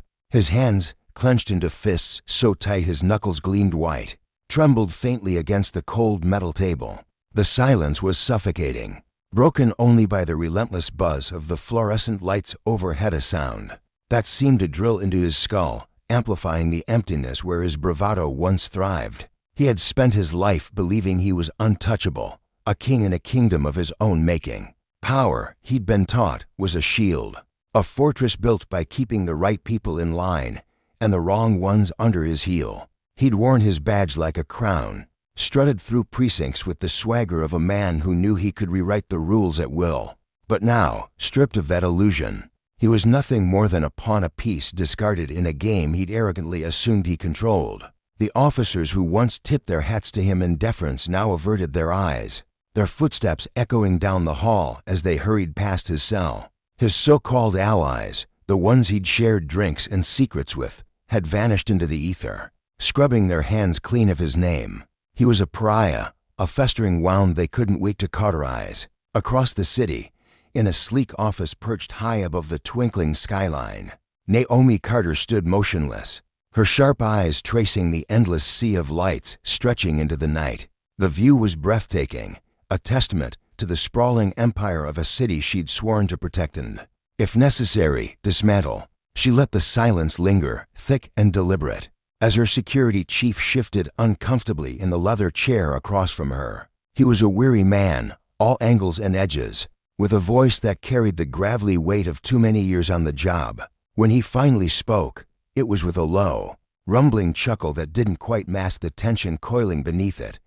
"Who's on the list?" she'd asked, her tone calm but unyielding. He paused, the sound of rustling papers filling the void as he flipped through the dossier in his hands. "Better question might be who isn't," he replied, his lips twitching into a grim half-smile. "We've got captains, lieutenants, officers from every precinct this side of the river. Some of these guys have been running their own little fiefdoms for decadence, extortion, bribes, you name it. And Callahan, he just handed us the skeleton key to their whole damn castle." Naomi didn't flinch. Her gaze remained fixed on the horizon, where the city pulsed with life, oblivious to the rot festering beneath its surface. She could feel the weight of his words settling over her, a burden she'd long trained herself to carry. "Then let's burn it all down," she said, her voice steady, cutting through the stillness like a blade. Her security chief let out a sharp exhale, a sound caught somewhere between disbelief and admiration. "You really don't stop, do you?" he asked, leaning back in his chair, his fingers drumming against the armrest. She didn't hesitate, didn't even turn to meet his gaze. Not when there's still work to be done. For Naomi, Callahan's downfall wasn't the finish line, it was the opening shot in a war she'd been preparing for her entire career. Justice wasn't a single, tidy moment, it was a relentless tide, washing away the debris of corruption layer by layer until the foundation itself was exposed. Miles away, in the dim confines of his holding cell, Callahan's mind churned with bitter revelations. He replayed every choice, every calculated risk that had led him here. The late-night deals in smoky backrooms, the threats delivered with a smile, the lives he'd bent to his will, they'd all seemed so invincible at the time. He'd seen himself as a predator, a wolf among sheep, too cunning to ever be snared. But as he sat there, the ink of his shaky signature drying on the confession that would seal his fate, the truth clawed its way to the surface. He'd never been the hunter. He'd been the prey all along, fattened by his own arrogance, waiting for the trap to snap shut. The lesson stung deeper than the humiliation. Power, when abused, didn't just crumble. It turned on you, leaving nothing but wreckage in its wake. Meanwhile, in the sleepy town of Brookville, a different storm was brewing. The morning sun spilled lazily over the rolling hills, painting the clapboard houses in hues of gold and amber. Birds chirped in the distance, their songs mingling with the soft hum of cars drifting through the narrow streets. It was a place steeped in tradition, where everyone knew everyone, and secrets were buried beneath layers of polite smiles. For 16-year-old Ethan Matthews, the day had begun like any other. He stumbled out of bed, his dark hair a tousled mess, his eyes still heavy with the remnants of restless sleep. A vague unease gnawed at him as he shuffled downstairs, the wooden steps creaking under his weight. In the kitchen, his mother, Susan, stood at the stove, her apron dusted with flour, her hands moving with the practiced rhythm of a woman who'd fed her family through years of quiet joys and unspoken sorrows. She glanced up as Ethan entered, offering a tired smile that didn't quite reach her eyes. Worry lines etched her face, deeper than usual, though she fought to keep her voice light. "Did you sleep well, honey?" she asked, flipping a pancake with a flick of her wrist. "More or less," Ethan mumbled, slumping into a chair at the table. His fingers traced idle patterns on the worn wood as he spoke, his voice tinged with frustration. "I can't stop thinking about it, Mom. The things they're saying, it's not fair." Susan set the spatula down and crossed the small room to him, her steps soft but purposeful. She rested a hand on his shoulder, her touch warm and steady, a lifeline in the chaos threatening to swallow him. "I know, sweetheart," she said, her tone gentle but firm.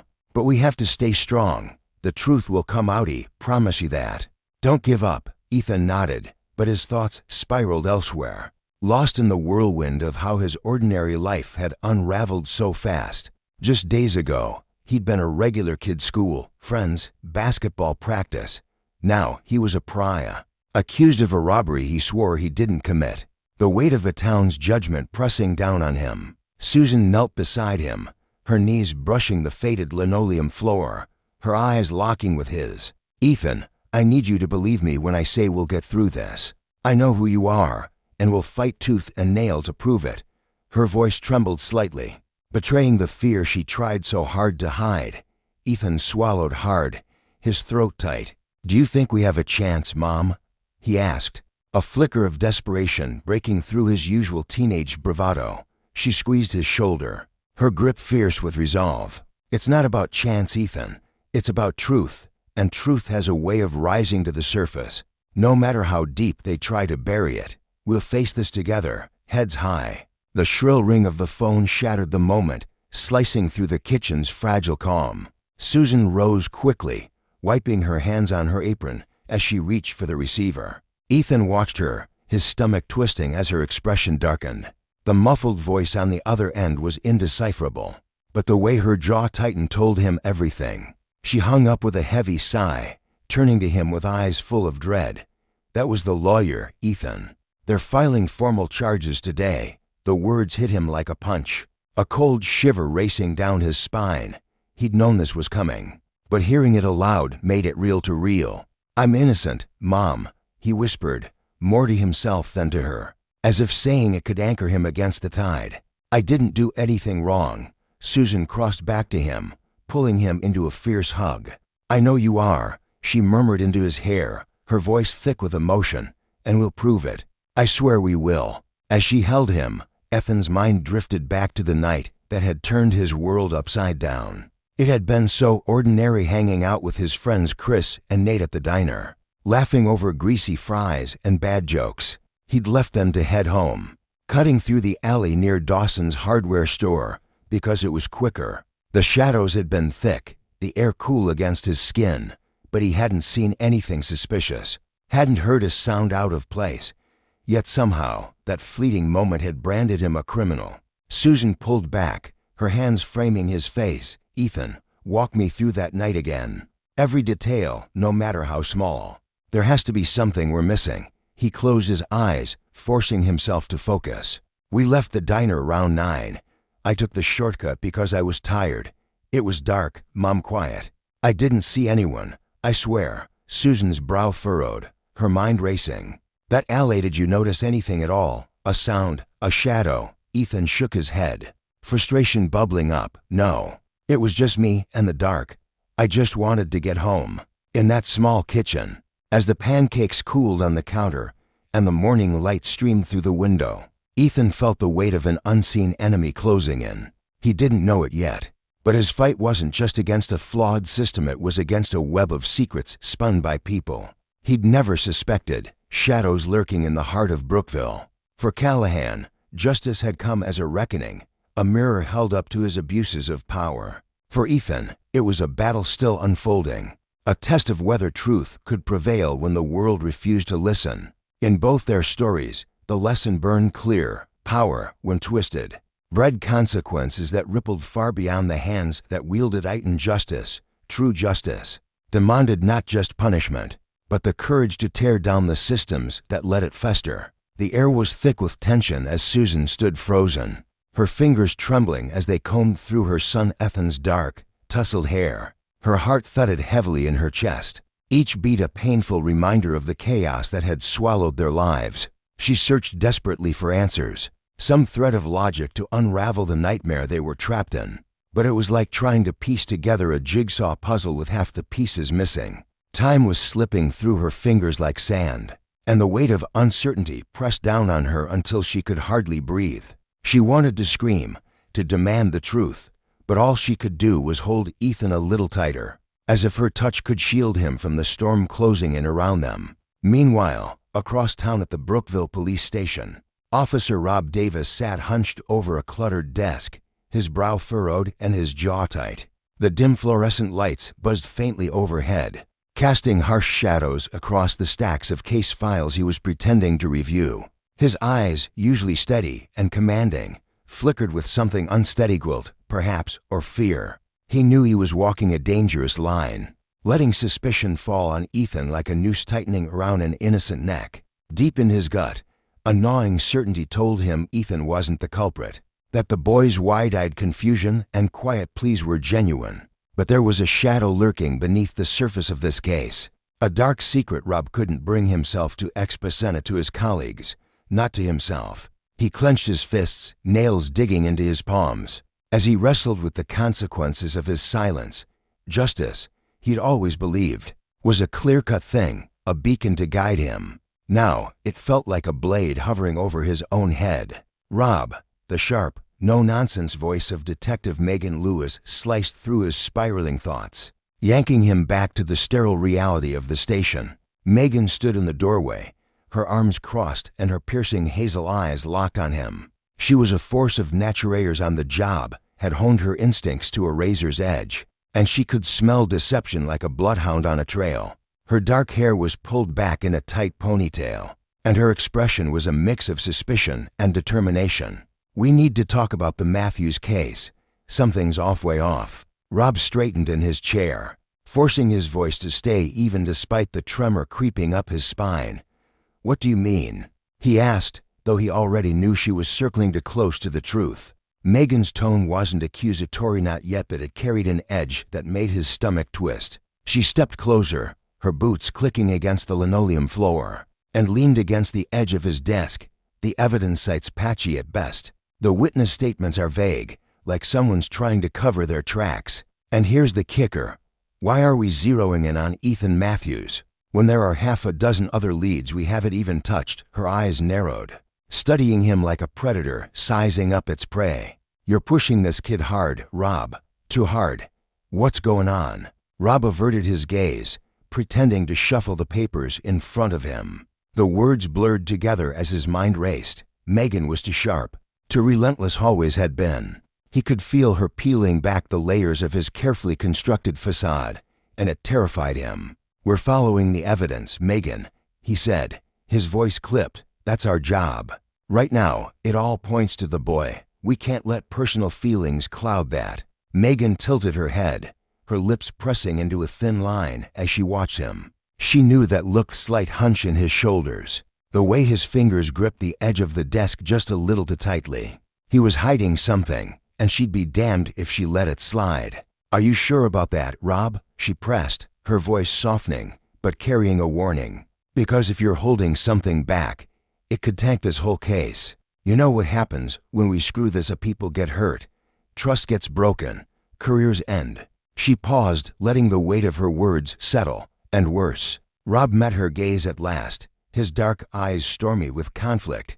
Megan was a bulldog of a detective, the kind who'd dig until she hit bedrock, no matter who got in her way. He admired her for it, even envied her unshakable moral compass, but right now, it was a liability he couldn't afford. "I'm doing my job, Megan," he said firmly, though the words felt hollow even to him. "We can't chase ghosts based on hunches. I'll look into the other leads, okay? We'll get certainty, not assumptions." Megan didn't buy it. She could see the cracks in his armor, the way his resolve wavered beneath the surface. But she also knew pushing him head-on would only make him double down. With a curt nod, she stepped back, her mind already churning with plans to dig deeper on her own. Something about this case stank, and she wasn't about to let it fester under Rob's watch or anyone else's. Outside, in the gray sprawl of the schoolyard, Rob's son Josh stood alone, a solitary figure against the backdrop of laughing classmates. The autumn wind tugged at his jacket as he stared down at his phone, his thumb hovering over the screen without purpose. To anyone watching, he might have looked like just another distracted teenager, but inside, he was a mess of jagged edges and gnawing guilt. It ate at him relentlessly, a parasite burrowing deeper with every passing hour. He knew what he'd done, then knew Ethan was suffering because of the choices he'd made. The weight of that secret was crushing him. His chest felt tight, his breaths shallow, as if the truth might claw its way out if he let his guard down for even a second. "Hey, Josh," a cheerful voice broke through his haze. Tyler, one of his buddies, jogged over with a grin, flanked by a couple of other friends. Their laughter rang out, carefree and oblivious, a stark contrast to the storm raging inside Josh. "You want to hang out after school? Maybe shoot some hoops?" Josh forced a smile, but it didn't reach his eyes. "Nah, man, I can't," he muttered, shoving his hands into his pockets. "Got a history test coming up. I'm screwed if I don't study." Tyler laughed, clapping him on the shoulder. "Since when do you care about history, dude? You always wing it. Come on, we'll quiz you later, just chill with us." The casual camaraderie stung more than it should have. Josh mumbled an excusing thing about needing to focus and turned away, his sneakers scuffing the pavement as he retreated. Tyler shrugged, oblivious to the torment shadowing his friend, and rejoined the others.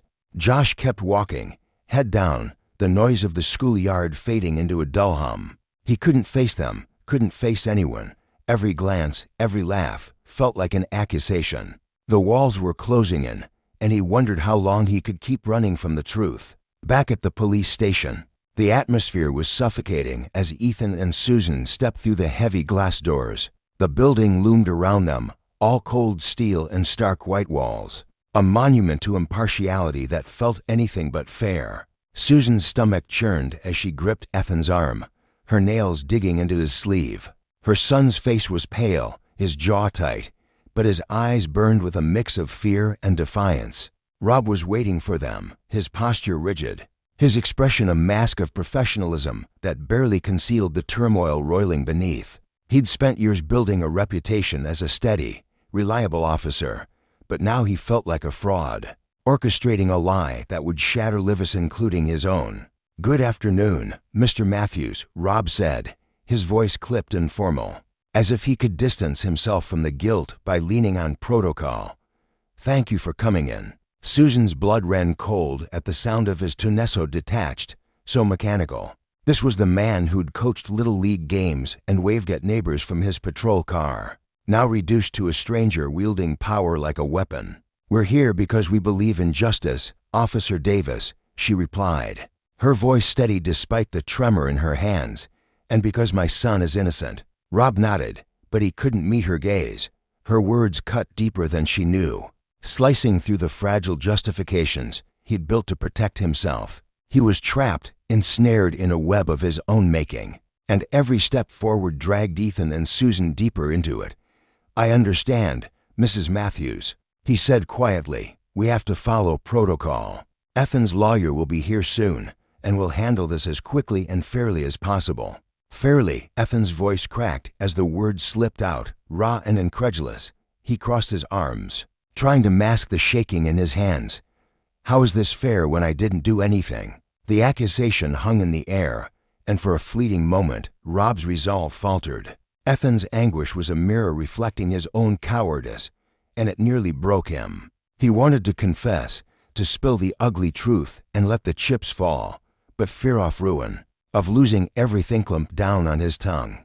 "We're just doing our job, Ethan," he said, forcing calm into his tone. "If you're innocent, it'll come out. Trust the process." Ethan's laugh was bitter, hollow. "No one's listening to me. How am I supposed to trust that?" Susan squeezed his hand, her eyes blazing with maternal ferocity. "We'll fight this together, Ethan." She whispered fiercely, "Don't let them break you." Rob watched them, a knot of shame tightening in his chest. He was dismantling something sacred, the bond between mother and son. For what? To shield his own sins. Before he could dwell on it, the door swung open, and James Hill strode in. Effen's lawyer was a weary man in his 50s, with sharp gray eyes and an air of quiet confidence that filled the room. "Good afternoon," he said, nodding to everyone. "I'm here for Ethan Matthews. Officer Davis, I trust we'll handle this with fairness and transparency." Rob stiffened, his mask slipping for a split second.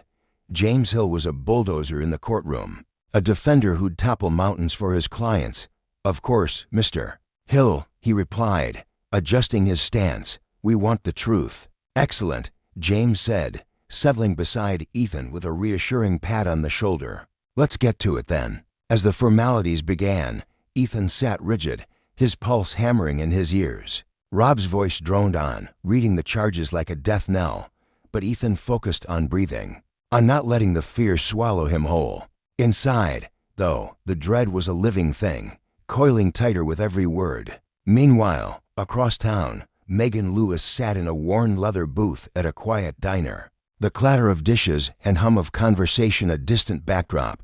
She'd called Chris, Effen's friend, for a low-key chat, her instincts buzzing with the sense that he held a key she hadn't yet turned. When he slid into the seat across from her, his lanky frame slouched and his brown eyes darting nervously, she offered a warm smile to put him at ease. "Thanks for meeting me, Chris," she said, stirring her coffee. "I know this is rough, but I need your help to figure some things out." Chris nodded, fidgeting with the edge of his sleeve. "Yeah, sure, Detective Lewis. I just want to help Ethan. He's my friend who didn't do anything, I swear." "That's what I'm trying to get at," Megan said gently, leaning forward. "Tell me about that night again, every detail you can remember, even the stuff you think doesn't matter." Chris exhaled, his gaze drifting to the window where cars rolled by in a steady stream. "Okay, you each, like I said before, me, Ethan, and Nate were at the diner, just hanging out. You know, when we left, we split up. Ethan said he was taking the shortcut through the alley to get home quicker. Nate and I went down Main Street. Last I saw him, he was turning the corner." Megan nodded, encouraging him to keep going. "And after that, anything else stand out?" Chris bit his lip, hesitation flickering across his face. "There's one thing. I don't know if it's important," but he paused, then plunged ahead. "After we split, I was walking home, and I saw Josh Davis getting out of a car near the alley. He was by himself, and he looked weird. Nervous, maybe. I didn't think much of it then, but now, with everything going on." Megan's pulse quickened, but she kept her expression neutral. Josh Davies, Rob's son. A new piece clicked into place, and the puzzle suddenly felt a lot bigger and uglier than she'd imagined. "Thanks, Chris," she said, her mind already racing. "That could be more important than you know." As she sipped her coffee, Megan's resolve hardened. Justice wasn't just about following evidence, it was about chasing the truth, no matter who it burned. And if Rob was abusing his power to protect someone, maybe even his own flesh and blood, consequences would be seismic. For Ethan, for Susan, for Josh, and for Rob himself, the reckoning was coming, and Megan intended to see it through. A shiver raced down Megan Lewis's spine, sharp and cold, the moment Chris uttered Josh's name. It was as though a fog had lifted, revealing the jagged edges of a truth she hadn't dared to see before. The scattered fragments of this case's disjointed and maddeningly elusive began to snap into place. With an almost audible click in her mind, Josh Davis. Her pulse quickened as the realization sank in, heavy and undeniable. "Are you absolutely certain?" she asked, her voice steady but laced with urgency. Her eyes boring into Chris's face as if searching for the faintest flicker of doubt. She needed to be sure, needed to know Chris wasn't misremembering through the haze of fear or exhaustion. Chris shifted uncomfortably under her gaze, his fingers twisting together in his lap. "I'm sure, Detective Lewis," he replied, his tone firm despite the tremor in his hands. "I've known Josh since we were kids, since we were scraping our knees on the playground and trading baseball cards. There's no way I'd mix him up with someone else." His brow furrowed, and a shadow crossed his face as he continued. I thought he was there by accident. You know, It never even occurred to me that he could be tangled up in this mess. His voice wavered, caught between disbelief and the dawning horror of betrayal. Megan's mind raced as she absorbed his words, each one a hammer striking the fragile structure of her assumptions. Josh Davis wasn't just anyone, was Officer Rob Davis's son. The implications crashed over her like a tidal wave, dragging her deeper into the murky waters of this case. Suddenly, the stalled investigation, the conveniently misplaced evidence, the way certain leads had been brushed aside all made a sickening kind of sense. A cover-up. The word burned in her throat, bitter and acrid, as she pieced together the corruption festering beneath the surface. Justice, she thought, was supposed to be blind, but here it was being strangled by the very hands meant to uphold it. "This is huge, Chris," she said, her voice softening as she leaned forward, her gaze locking with his. "And I need you to know you've done the right thing by coming to me. This takes guts more than most people have." Internally, she was already mapping out her next moves, her detective's instincts kicking into overdrive. But she kept her expression calm, reassuring. "But listen to me carefully, you need to keep this quiet. Don't breathe a word of it to anyone. Not yet, okay?" Her tone carried a weight that made the air in the room feel thicker, more oppressive. Chris nodded, his shoulders sagging as if a boulder had been lifted from them. Relief flickered in his eyes, mingled with exhaustion. "Okay," he murmured, his voice barely above a whisper. "I just want this nightmare to end, Detective. Ethan, he doesn't deserve any of this." His words hung between them, fragile and raw, a plea for something anything make things right. Megan's jaw tightened, a spark of resolve igniting within her.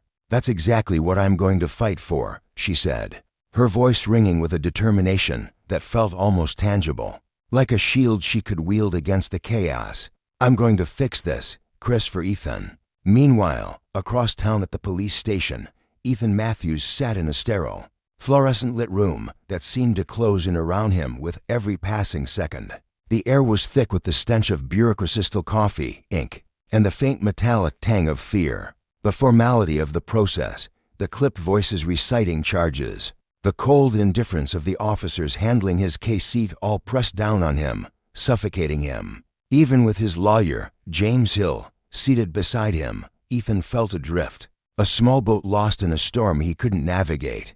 His chest tightened, his breath shallow, as doubt gnawed at the edges of his mind. What if they never believed him?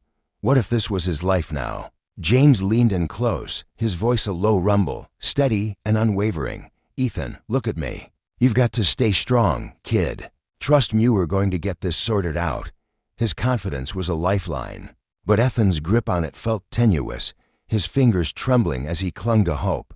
"But how, Mr. Hill?" Ethan whispered back, his voice cracking under the weight of his despair. "They're not listening to me. It's like everything I say just bounces off them."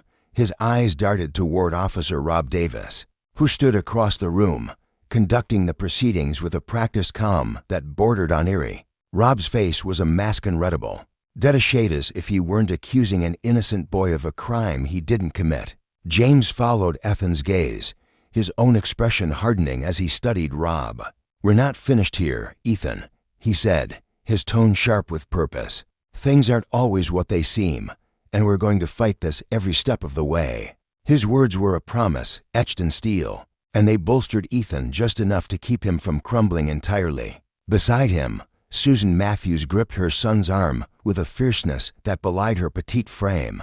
Her fingers dug into his sleeve, as if she could pour every ounce of her strength, her love, her unyielding belief in him through that single point of contact. "Don't you dare give up, Ethan," she said, her voice low but fierce, a mother's conviction cutting through the haze of fear. "You've got more people in your corner than you realize, even if it doesn't feel that way right now." Her eyes blazed with a mix of desperation and defiance, a lioness ready to tear apart anything that threatened her cub. Ethan tried to draw comfort from her words, but his mind was a whirlwind of confusion and dread. As Rob finished reading the charges, each syllable landed like a stone in Ethan's gut, sinking him deeper into a pit of helplessness. Across the room, Rob's own guilt simmered beneath his composed exterior. With every word he spoke, a cracked spiderweb through his conscience, widening with each lie he'd built to protect his son. When this was over, he wondered, would he even recognize the man staring back at him in the mirror? Or would that reflection be a stranger, hollowed out by the choices he'd made? The session ended with a curt thud of Rob's gavel, a sound that echoed in the hollow space like a judge's final verdict. He rose stiffly, his movements mechanical, and closed the proceedings with the same rigid formality he'd maintained throughout. James stood as well, his presence commanding as he prepared to escort Ethan and Susan out. "Officer Davis," he said, his voice cutting through the tension like a blade, "I'd like a word with you soon. There are details about this case we need to discuss." His eyes locked onto Rob's, piercing and unrelenting, a silent challenge hanging in the air. "Of course, Mr. Hill," Rob replied, his throat tight as the weight of James's words settled over him like a yoke. "I'm available." But the light tasted bitter on his tongue, and he knew James saw through it. As they passed him on their way out, Susan turned to Rob, her gaze a storm of resolve and disdain. "We're going to prove you're wrong, Officer Davis," she said, her voice steady despite the tremor of emotion beneath it. "And when we do, I hope you're ready to face the consequences of what you've done." Her words weren't just a threat, they were a vow, forged in the fire of a mother's love and the ashes of betrayal. Rob didn't reply. He offered only a curt nod, his jaw clenched as he met her stare. Deep down, he knew she might be right, and that possibility gnawed at him, a relentless beast he couldn't outrun. When the room emptied, he stood alone, the silence pressing against him like a physical force. He closed his eyes, drawing a ragged breath, the air heavy with the scent of his own regret. Every choice he'd made, every lie, every manipulation had carved a path he could no longer escape. Justice, he realized, wasn't just a concept, it was a reckoning, and it was coming for him. That night, Rob trudged into his home, his boots dragging across the hardwood floor with a weariness that went beyond the physical. The house was cloaked in an oppressive stillness, the kind that amplifies every creak and sigh. Josh sat on the couch, his silhouette stark against the dim glow of the unlit television, his eyes fixed on nothing. The emptiness in his gaze mirrored the void Rob felt growing inside himself. "We need to talk," Rob said, his voice rougher than he'd intended, scraping against the quiet like sandpaper. Josh looked up, and in the faint light, Rob saw the fear etched into his son's features, fear mingled with a resignation that twisted Rob's gut. "Dad," Josh began, his voice barely audible, "I don't know how much longer I can keep doing this." He shifted, his hands clenching into fists, the knuckles whitening as he fought to hold himself together. "It's eating me alive." Rob sank onto the couch beside him, the cushions sagging under the weight of his guilt. The silence stretched between them, thick and suffocating, a wall neither knew how to breach. "You've got to hang on, Josh," Rob said at last, his tone pleading. "For all of us. I'm going to handle this," he promised, but the words felt hollow, even to him. Josh turned away, his fists tightening until his nails bit into his palms. For weeks, he'd tried to bury the shame, to pretend he could outrun the truth. But every time he passed Ethan in the school Halsathan, with his quiet kindness and unassuming Smilith guilt clawed its way back up, sharper and more vicious than before. "I can't keep acting like nothing happened," he whispered, his voice breaking. "It's not fair, Dad. Ethan's innocent, and I did this." The words hit Rob like a punch, knocking the air from his lungs. Desperation surged within him, a frantic need to keep control, to stop this from spiraling further. "Josh, listen to me," he said, his voice rising despite his effort to stay calm. "I know this is tearing you apart, you see it. But if you come clean now, it's not just your life that falls apart. It's mine, your mother's. She'd never recover from this." He raked a hand through his hair, feeling the threads of his composure unraveling. How had he, man who'd spent decades enforcing the law, ended up here, twisting it to shield his own blood? "But Ethan," Josh pressed, his voice gaining strength as the dam of his restraint cracked. "He's innocent, Dad. How am I supposed to live with that? How are you?" Rob's chest heaved as he fought to steady himself. "I've made mistakes, Josh, too many to count. But I'm doing this to protect you. Ethan's got a good lawyer. If things go the way I've planned, he'll walk free soon. We just need to hold it together until then." His words were a desperate plea, a lifeline he wasn't sure either of them could grasp. Josh stared at him, his eyes glistening with unshed tears. He saw the torment in his father's face, the war between duty and love, but it didn't ease the suffocating weight on his own shoulders. And if he's convicted, he whispered, panic threading through his voice, what if he goes to prison because of me? Rob shook his head, as if he could will the thought away. That won't happen. I'll make sure of it. You've got to trust me, son. But the conviction in his voice faltered, and Josh saw it, felt it. Trust was a luxury neither of them could afford anymore. The guilt was a tide, pulling them both under, and Josh feared it would drown him long before the truth ever set him free. Across town, Ethan and Susan returned to their modest home, the air between them thick with unspoken fears. Susan drove in silence, her hands gripping the wheel so tightly her knuckles gleamed white in the dashboard's faint glow. Her mind replayed every moment at the station's cold stairs, the accusatory tones, the way hope seemed to slip further out of reach with every second. Beside her, Ethan stared out the window, his reflection ghostly against the glass, his thoughts a tangled mess of dread and disbelief. "How are you holding up, Ethan?" she asked as they stepped inside, her voice gentle but strained, like a thread pulled too tight. He shrugged, his shoulders slumping as he dropped onto the couch. "I don't know, Mom. It's like I'm stuck in some awful dream, and no matter how hard I try, I can't wake up. None of this feels real." His voice was small, fragile, a boy lost in a world that had turned against him. Susan nodded, her heart aching as she sank down beside him. She understood that surreal haze all too well. It had enveloped her too, a suffocating fog of injustice. "We're going to get through this," she said, her tone fierce with a resolve she clung to like armor. "I know it feels impossible right now, but we'll find a way. I promise you." Ethan wanted to believe Hergid. How he wanted to, but the fear was a relentless shadow, creeping into every corner of his mind. He racked his brain for something, anything, that could prove he hadn't done what they claimed.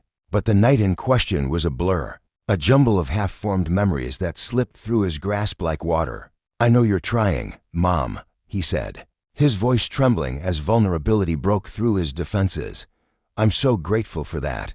But what if they don't believe me?" Susan reached for his hand, her touch warm and steady against his clammy skin. "Ethan," she said, her eyes locking onto his with unwavering certainty, "you're a good person. I know you better than anyone alive, and I know the truth has a way of rising to the surface. It might take time longer than we want, but it always does." They sat there for a moment, the silence stretching between them, heavy but not empty. Susan rose to park the car in the driveway, then turned to him one last time before they headed inside. "And remember, Ethan, we're not alone in this. We've got James, we've got Chris, and we've got the truth fighting for us." Her words were a lifeline, fragile but real, and Ethan nodded, clinging to them even as the fear refused to loosen its grip. Back at the station, Megan Lewis hunched over her desk, the faint hum of the fluorescent lights buzzing overhead. Her notebook lay open before her, scribbled with the details Chris had shared, each line a thread in the web she was determined to unravel.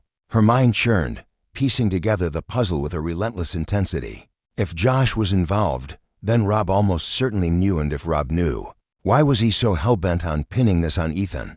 The questions gnawed at her, fueling her resolve. She leaned back in her chair, rubbing her temples as the pieces clicked into place.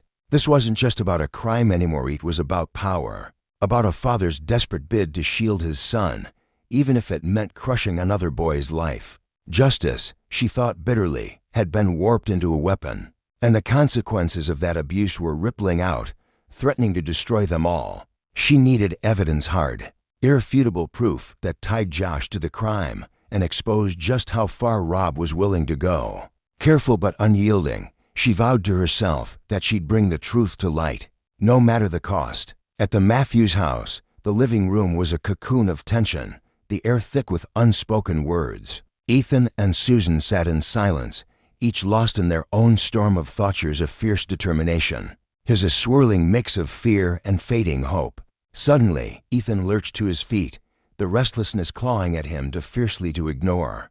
"I need some air," he muttered, heading for the door, his voice rough with emotion. Susan watched him go, her nod slight but understanding.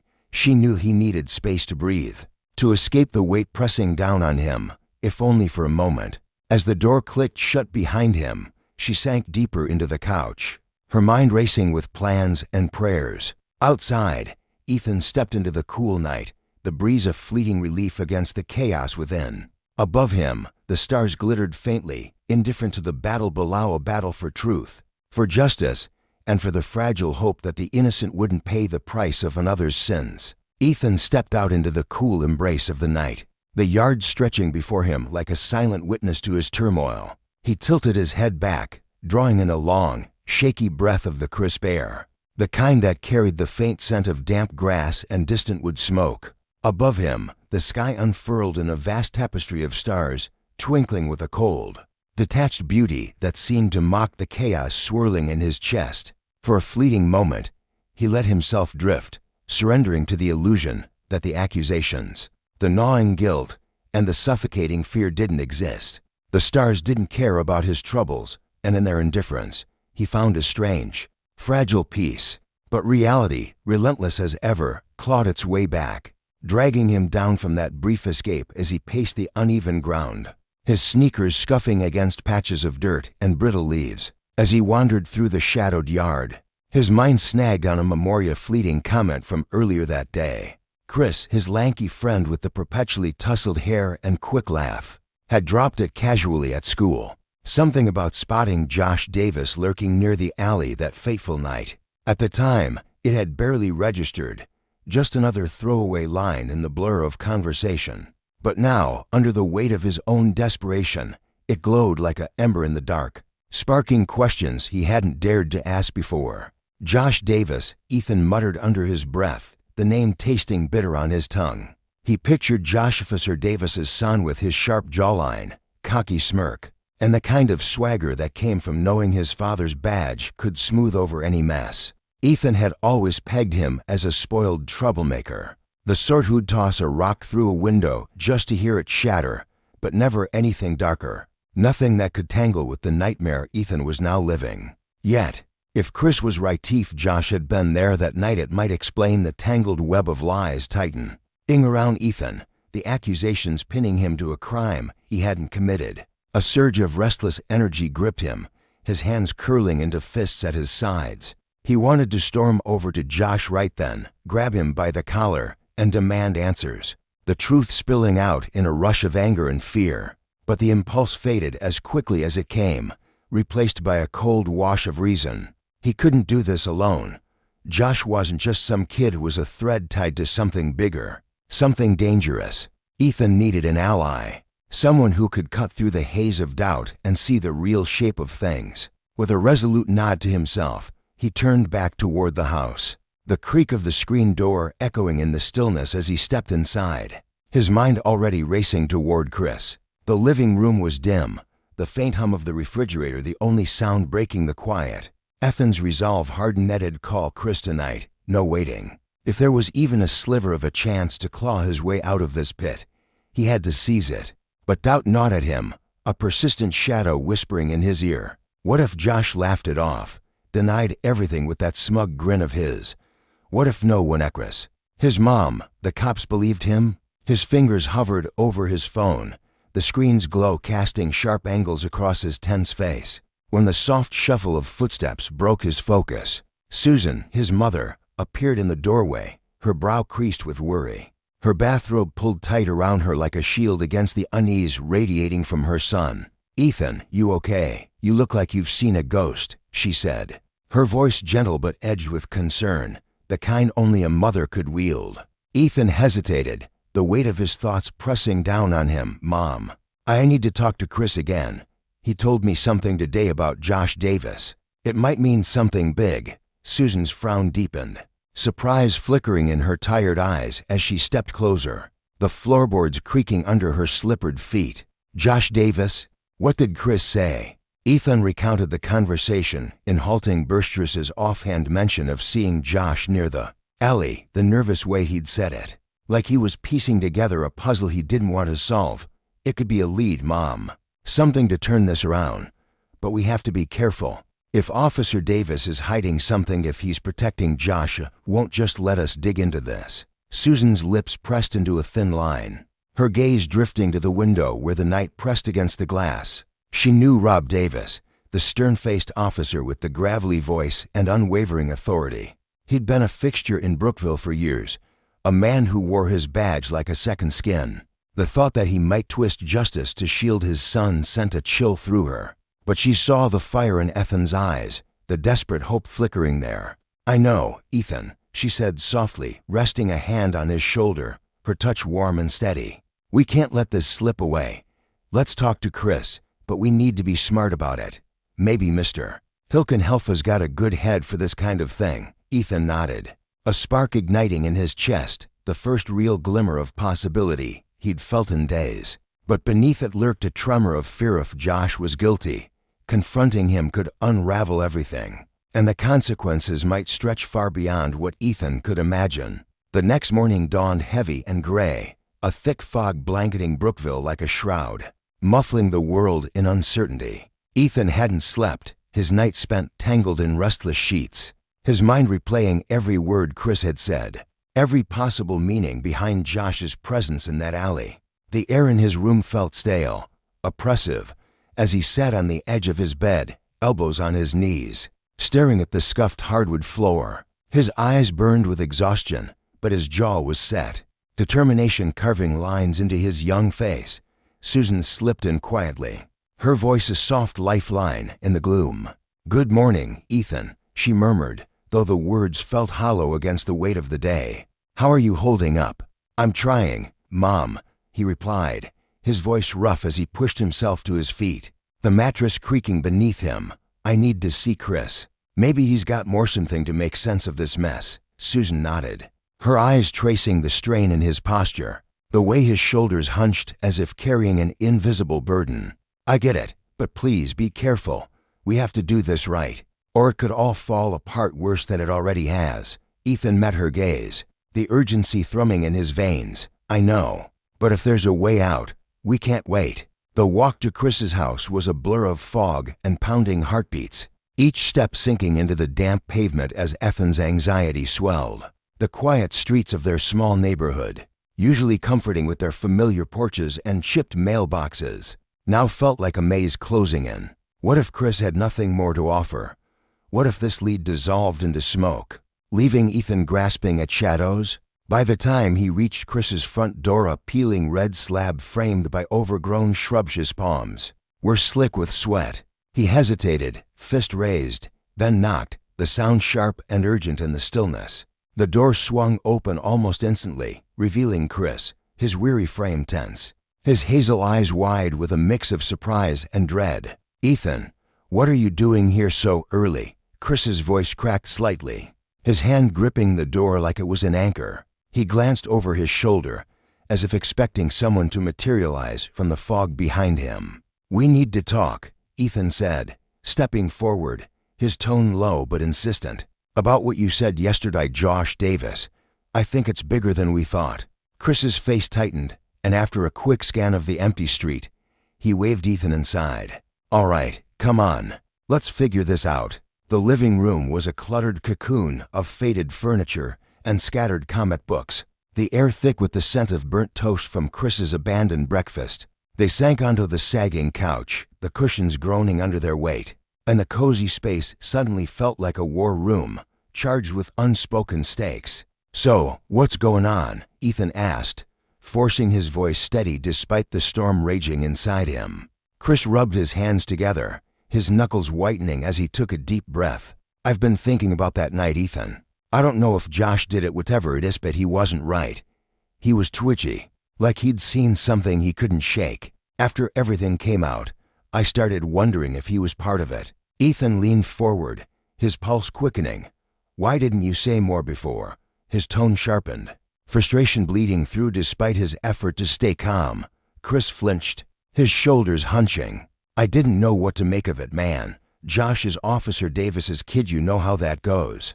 If I got it wrong, it could have screwed you over even more." "I was scared, okay." Ethan's chest tightened, a clash of empathy and exasperation warring within him. He got Itchris wasn't built for this kind of pressure, but that hesitation could have cost him everything. "I need you to help me," Chris, Ethan pressed, his voice softening but firm. If Josh is in this, it's why they're coming after me. But we need more than a hunch. Anything else from that night? Anything you can remember? Chris squeezed his eyes shut, his brow furrowing as he sifted through the haze of memory. He had this cap on, he said finally, his words slow, deliberate. One of those low ones, almost covering his face. And he was on the phone when he climbed out of his car, talking fast, real jumpy, like he didn't want anyone to see him.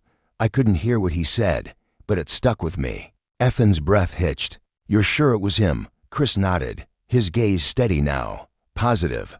I've known Josh for some stupid walk, same everything. Relief flooded Ethan, sharp and fleeting, chased by a wave of dread.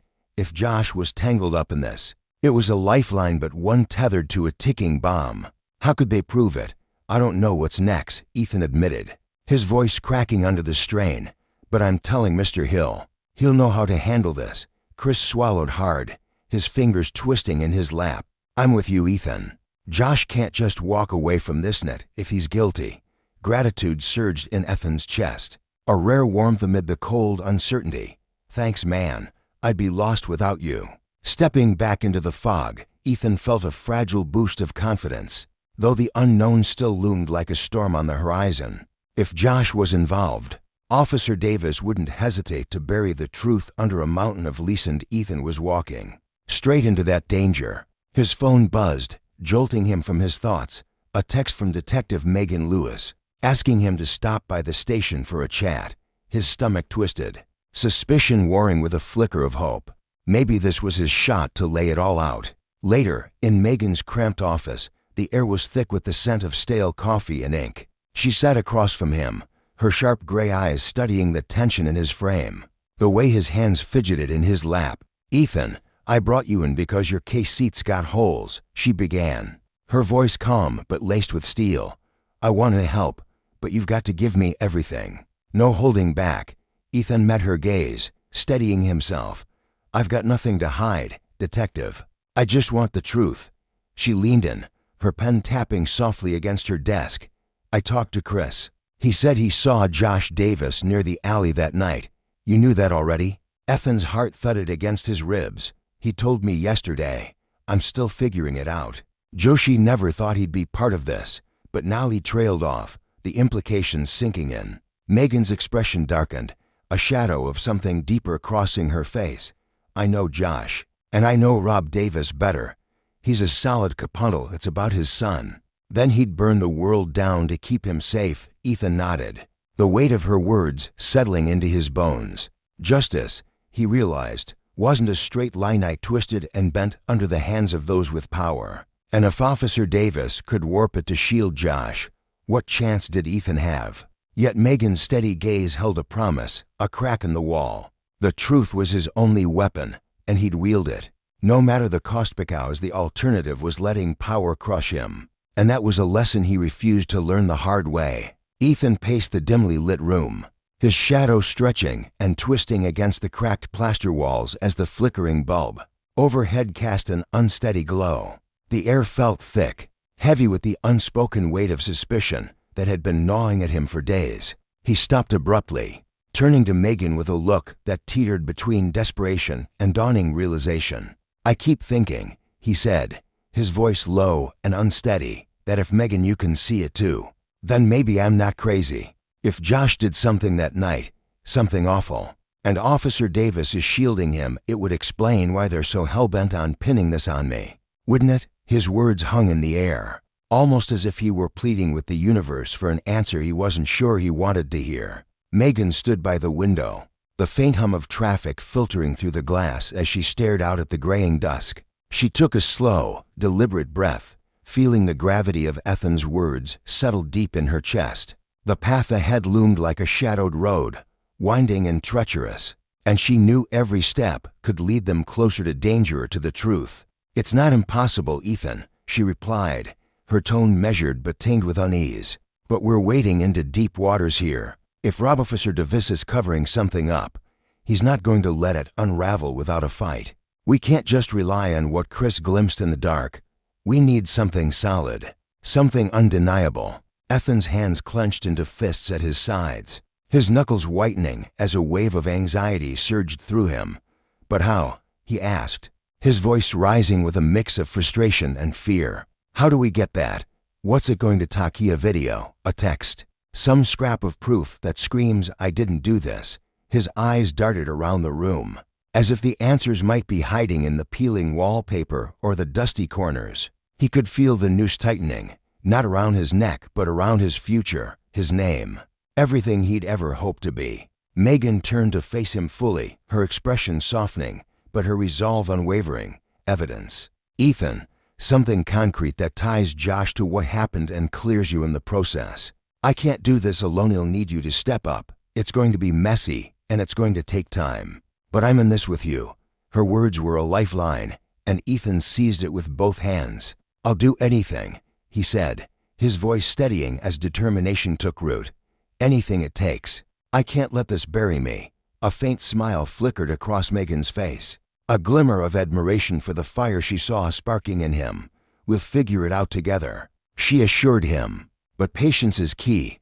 I'm going to dig into Josh's actions that night, peel back the layers. Until I've got something, you need to keep your head down. One wrong move could sink us both." Ethan nodded, though the thought of sitting still while the world spun against him felt like swallowing broken glass. He grabbed his jacket from the chair, the worn leather creaking as he slung it over his shoulder. He was halfway to the door when Megan's voice stopped him cold. "Ethan," she called, her tone gentler now, almost tender. He turned back, meeting her steady gaze. "I know this is eating you alive," she said. "I can see it in the way you carry yourself, like every step's a battle. But you've got more strength than you realize. The truth's coming, it always does. I'll make sure of it." Her promise lingered in the air, a quiet echo that followed him as he stepped out into the chilly evening. The walk home stretched endlessly before him, the cracked sidewalk blurring beneath his boots as his mind churned. Each step reverberated with a chaotic symphony of emotions, fear that he'd never escape this nightmare, hope that Megan's words might hold true, and a gnawing doubt that whispered he wasn't strong enough to see it through. The streetlights flickered on one by one, casting pools of amber light that did little to warm the cold uncertainty gripping his heart. Meanwhile, across town in the Davis household, a different kind of tension simmered beneath the surface. Rob sat hunched in his armchair, the faint ticking of a wall clock punctuating the silence. His broad shoulders, once a symbol of authority in his crisp police uniform, now sagged under the weight of secrets he could no longer ignore. He'd seen the way Megan's eyes lingered on him at the station, sharp and searching, and it sent a shiver down his spine. Then there was Josh's own. Sanwo's unraveling behavior was a neon sign flashing trouble. Rob rubbed his temples, replaying every choice that had led him to this precipice. He was balancing on a tightrope, and the wind was picking up. The creak of floorboards announced Josh's arrival before Rob even looked up. The boy stood in the doorway of his bedroom, his frame slouched, his dark hair falling into eyes that hadn't known peace in days. He lay sprawled across his bed, staring blankly at the ceiling as if it might offer absolution. Rob straightened, forcing calm into his voice. "Josh, we need to talk." Josh's head turned slowly, and the despair etched into his young face hit Rob like a punch to the gut. "Dad," Josh whispered, his voice cracking, "I don't know what to do anymore. I can't sleep. I can't breathe without seeing Edithans going down for something I did." The room seemed to tilt as Josh's confession tore through Rob's carefully constructed defenses. His son's words were a sledgehammer, shattering the fragile hope he'd clung to that this could all stay buried. "Josh," Rob managed, his throat tight, "you've got to understand what you're saying. That person you hit there hurt bad. This isn't some scrape we can brush off. And now Ethan's taking the fall." Josh's eyes welled up, tears spilling over as guilt consumed him. "I didn't mean for it to happen," he choked out. "I just wanted it to disappear, poof, gone. But it won't, Dad.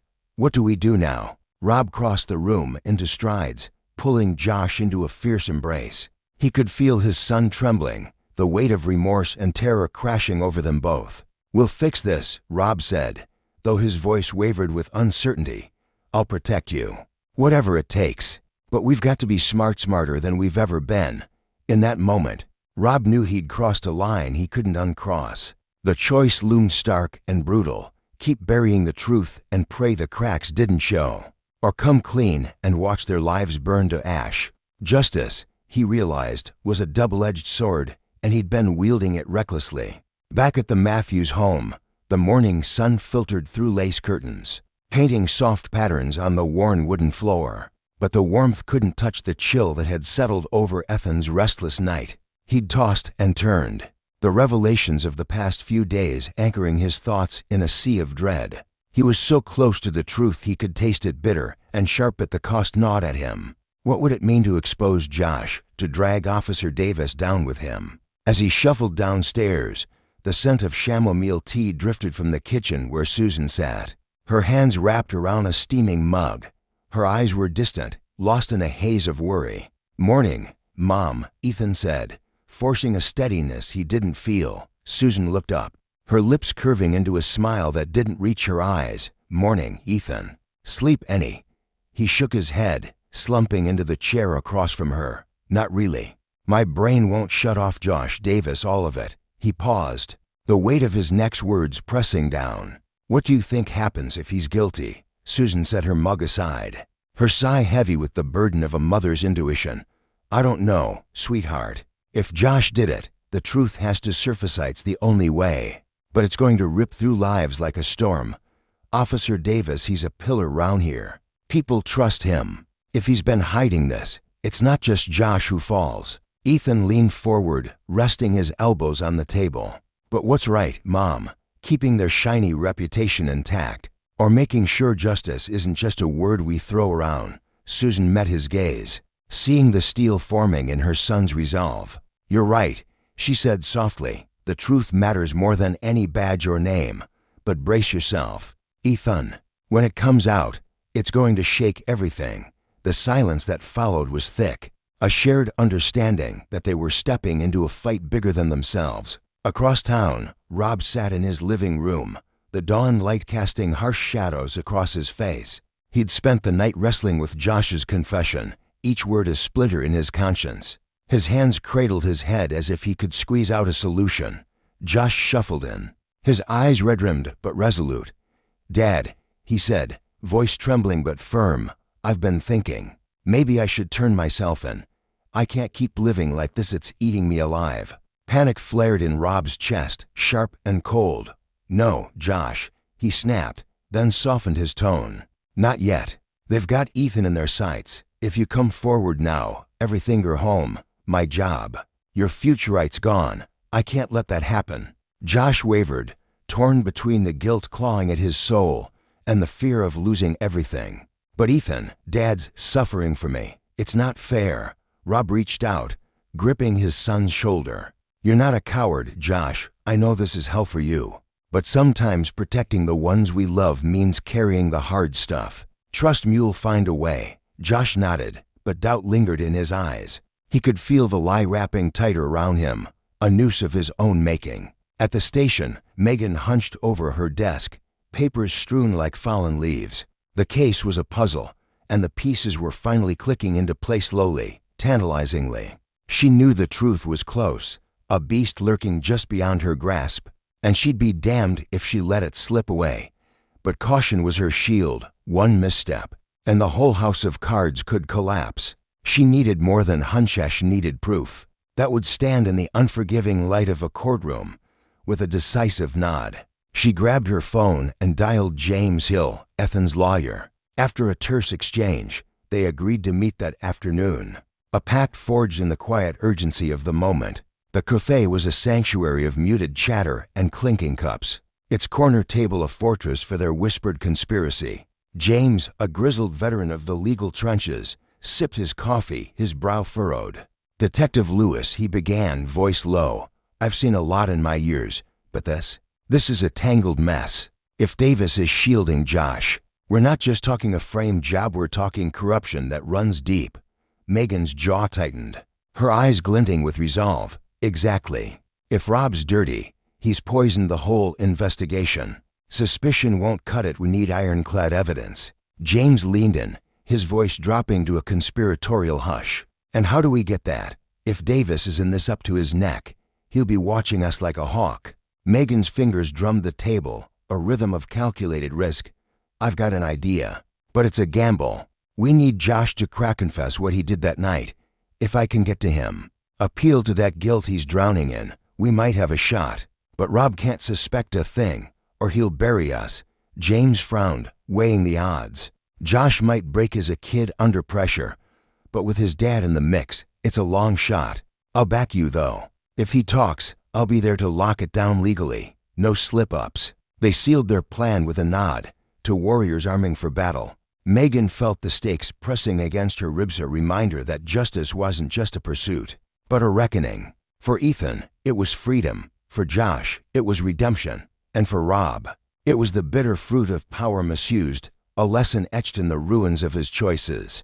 The truth was a tide, rising fast, and none of them could outrun it. The air felt thick with urgency, a ticking clock echoing in Megan's mind as she gripped the steering wheel tighter. Every passing minute gnawed at her, amplifying the dread that Rob Davis might do something reckless, something irreversiblito. Shield his son from the storm brewing around them. She couldn't afford to dawdle. Hesitation could unravel everything she'd worked for. Yet, rushing in blindly wasn't an option either. She needed precision, a calculated strike that would pierce through the layers of secrecy without shattering the fragile balance of justice she sought. As dusk painted the sky in hues of amber and gray, Megan eased her car to a stop a few houses down from the Davis residence. The quiet street stretched out before her, lined with modest homes and manicured lawns, a full weight of normalcy that belied the tension simmering beneath. She killed the engine and sat there, her breath fogging faintly in the cool evening air, steeling herself for what lay ahead. This wasn't just another step in the investigation, it was a precipice. One wrong move, and the entire case could crumble, dragging innocence and guilt alike into the abyss. Her boots crunched softly against the pavement as she approached the house, her shadow stretching long and thin under the dim glow of a street lamp. Each step felt heavier, her pulse quickening as the front door loomed closer. For a fleeting moment, she paused, her hand hovering over the doorbell. Doubt crept in like a cold draft, and she pressed that button. There'd be no retreat, no undoing the chain of events she was about to unleash. But then she thought of Ethan Matthews, a young man drowning in a sea of false accusations, his life teetering on the edge of ruin. She thought of the truth, buried beneath lies and fear, crying out to be heard. Her resolve hardened. This wasn't just about solving a case, it was about righting a wrong, about holding a mirror to the consequences of power wielded without accountability. She pressed the bell, the sharp chime cutting through the stillness like a blade. The door creaked open after what felt like an eternity, revealing Rob Davis framed in the soft light of the entryway. His broad shoulders filled the space, but it was his face that caught Megan off guard, etched with a cocktail of shock and wariness, his hazel eyes narrowing as they locked onto hers. "Megan," he said, his voice low and guarded, each syllable dripping with unease. "What are you doing here?" The question hung between them, heavy with unspoken accusations. Megan squared her shoulders, meeting his gaze with unflinching calm. "I need to speak with Josh," she replied, her tone steady as stone. "It's important." Rob's jaw twitched, a flicker of resistance sparking in his expression. She could almost see the gears turning in his mind, weighing his option: should her out or let her in. For a heartbeat, she braced herself for a slammed door, but then, with a reluctant sigh, he stepped aside, motioning her into the house. "Josh is in his room," he said, his voice taut, like a wire pulled to its breaking point. "But I want to know what's going on, Megan. Why do you need to talk to him?" The living room smelled faintly of pine and old coffee, a cozy space cluttered with family photos and worn furniture that told stories of happier days. Megan turned to face Rob, searching his eyes for the man she'd once respected, a seasoned officer, a father, a pillar of Brookville's tight-knit community. Now, though, she saw cracks in that facade, fissures born of desperation and divided loyalties. "This is about the Matthews case, Rob," she said, her words deliberate, each one landing like a pebble in still water.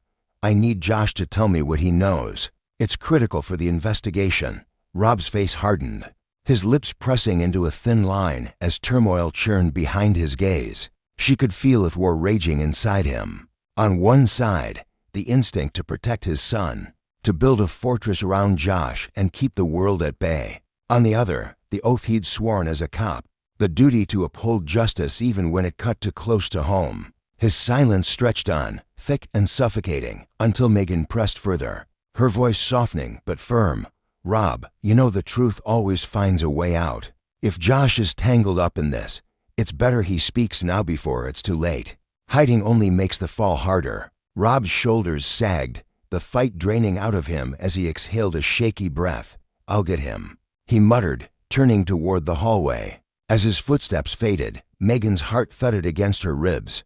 This was a hinge on which everything turned. She paced the room, her eyes drifting over a photo of Rob and Josh at a fishing trip, their smiles frozen in a moment untouched by the chaos now engulfing them. She wondered what Rob was feeling ganger at her intrusion, fear for his son, or perhaps a gnawing guilt that he'd let this spiral so far out of control. Minutes later, he returned, Josh trailing behind him like a shadow. The boy was a ghost of himself, hollow-cheeked, his dark eyes sunken with exhaustion and something deeper, something that looked like shame. "Detective Lewis," Josh whispered, his voice barely audible, fragile as a thread about to snap. "What do you want to talk about?" Megan gestured to the couch, her movements slow and deliberate, as if approaching a wounded animal. "Sit down, Josh. I need you to be honest with me. This is about the night of the crime. I can see it's eating you up inside, and I want to help but I can't unless you let me in." Josh glanced at his father, who stood rigid by the doorway, his expression a mask of anguish. Rob gave a faint nod, a silent surrender, and Josh sank onto the cushions, his hands trembling in his lap. I don't know where to start," he stammered, his voice cracking. Megan leaned closer, her tone gentle but insistent. "Start with what you remember. Tell me everything, recite every sound, every step you took that night." Josh swallowed hard, tears welling in his eyes as the dam inside him broke. "It was late," he began, his words tumbling out in a rush. "I was walking home, cutting through the alley like I always do. It's faster, quieter, but that night, it wasn't quiet.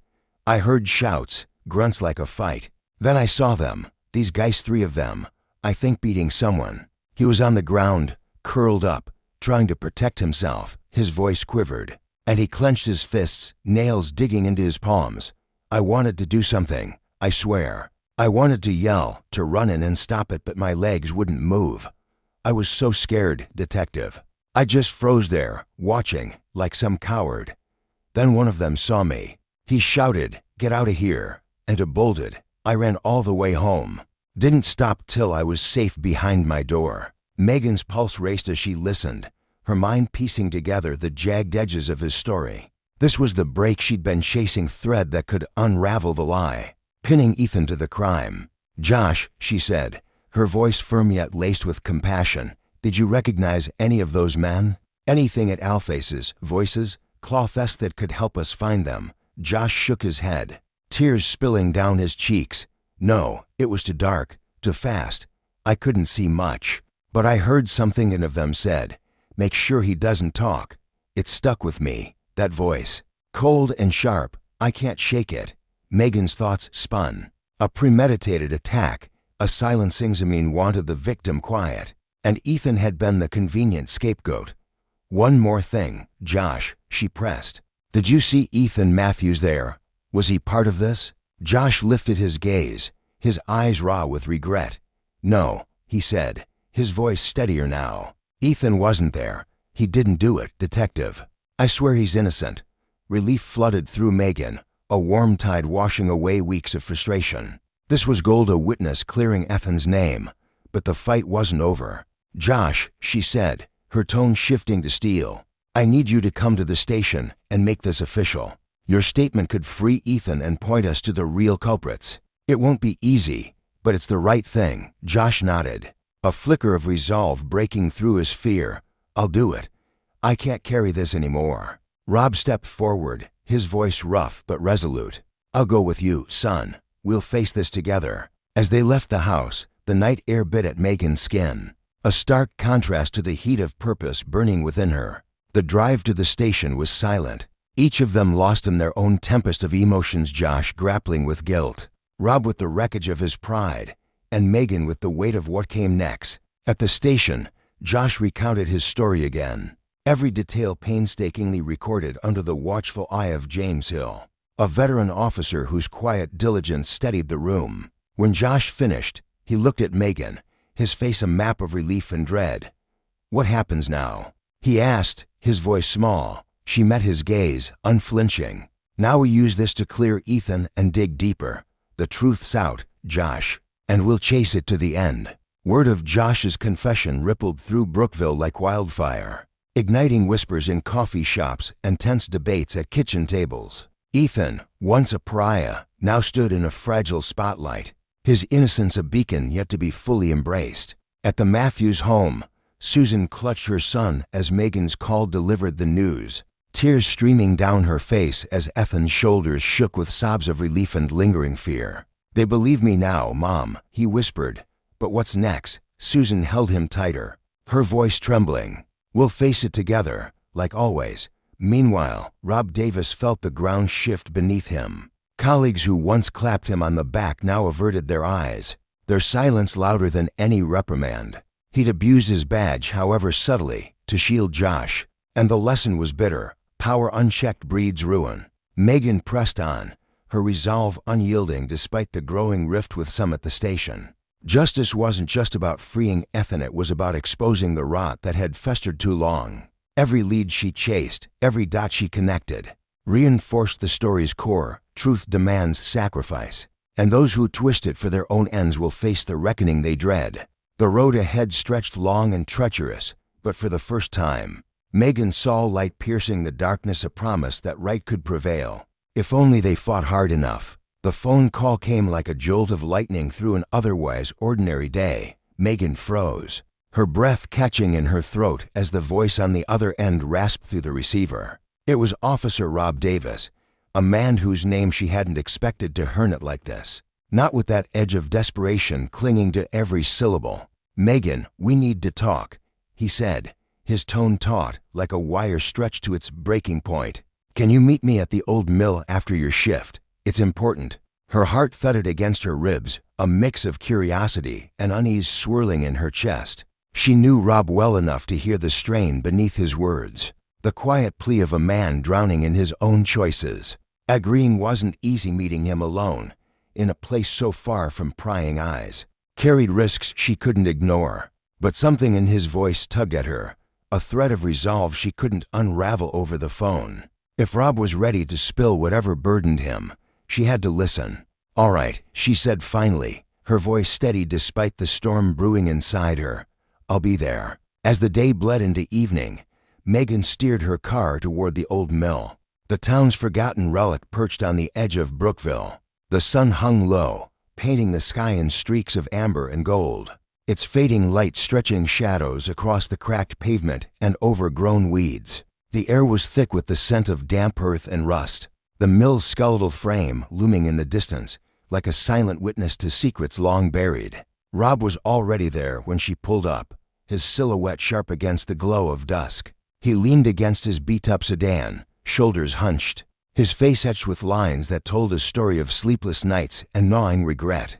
His dark hair was disheveled, as if he'd raked his hands through it one too many times, and his eyes, usually so steady, darted nervously toward her as she stepped out of her car. "Rob," she greeted, her tone clipped, but not unkind, nodding as she kept a cautious distance. "Thanks for coming," he replied, his voice low, almost swallowed by the rustle of leaves in the evening breeze. "What's this about, Rob?" Megan pressed, folding her arms across her chest, her stance a shield against whatever confession might come. He let out a heavy sigh, the sound carrying the weight of a man who'd carried too much for too long. Running a hand through his hair again, he stared at the ground, then up at the horizon where the last sliver of sunlight clung desperately to the day. "I'm in over my head, Megan," he admitted, his words trembling with a rawness that made her stomach twist. "I tried to protect Josh, but all I've done is sink us both deeper into this mess. I need to come clean." Megan's brow furrowed, her pulse quickening as she watched him wrestle with his thoughts. Josh's name tied to a night she'd never forget, a case that had haunted her for months. "Then tell me everything, Rob," she said firmly, her voice cutting through the stillness. It's the only way to fix this. He turned his gaze to the fading light, his jaw tightening as if the truth were a physical thing he had to drag out of himself. Josh was there that night, like he told you. He began, each word deliberate, heavy with consequence. But there's more things I didn't say, things I buried. I steered the investigation away from him, away from the real people behind it. Megan's arms tightened around herself, her mind racing. Who are the real culprits, Rob? She demanded, stepping closer, her voice sharp with the urgency of betrayal. He shook his head, anguish twisting his features into something almost unrecognizable. I don't know their names, he confessed, his voice cracking under the strain. But they're dangerous cold, calculated people who don't hesitate. They came to me after it happened, told me to pin it on someone else and else. They had dirt on me, Megan, things from my past I couldn't let see the light of day. They owned me. His eyes met hers then, pleading for understanding. But all she felt was a fire igniting in her chest, a blaze of anger and disbelief. So I did it, he went on, his shoulders slumping, as if the admission drained the last of his strength. I twisted the evidence, pointed it all at Ethan, an innocent kid who didn't deserve any of this. The words hit her like a punch, stealing the air from her lungs. Rob, she said, her voice low and trembling with fury, you framed an innocent boy. You let this town turn on him, let his life crumble, while the real monsters walked free.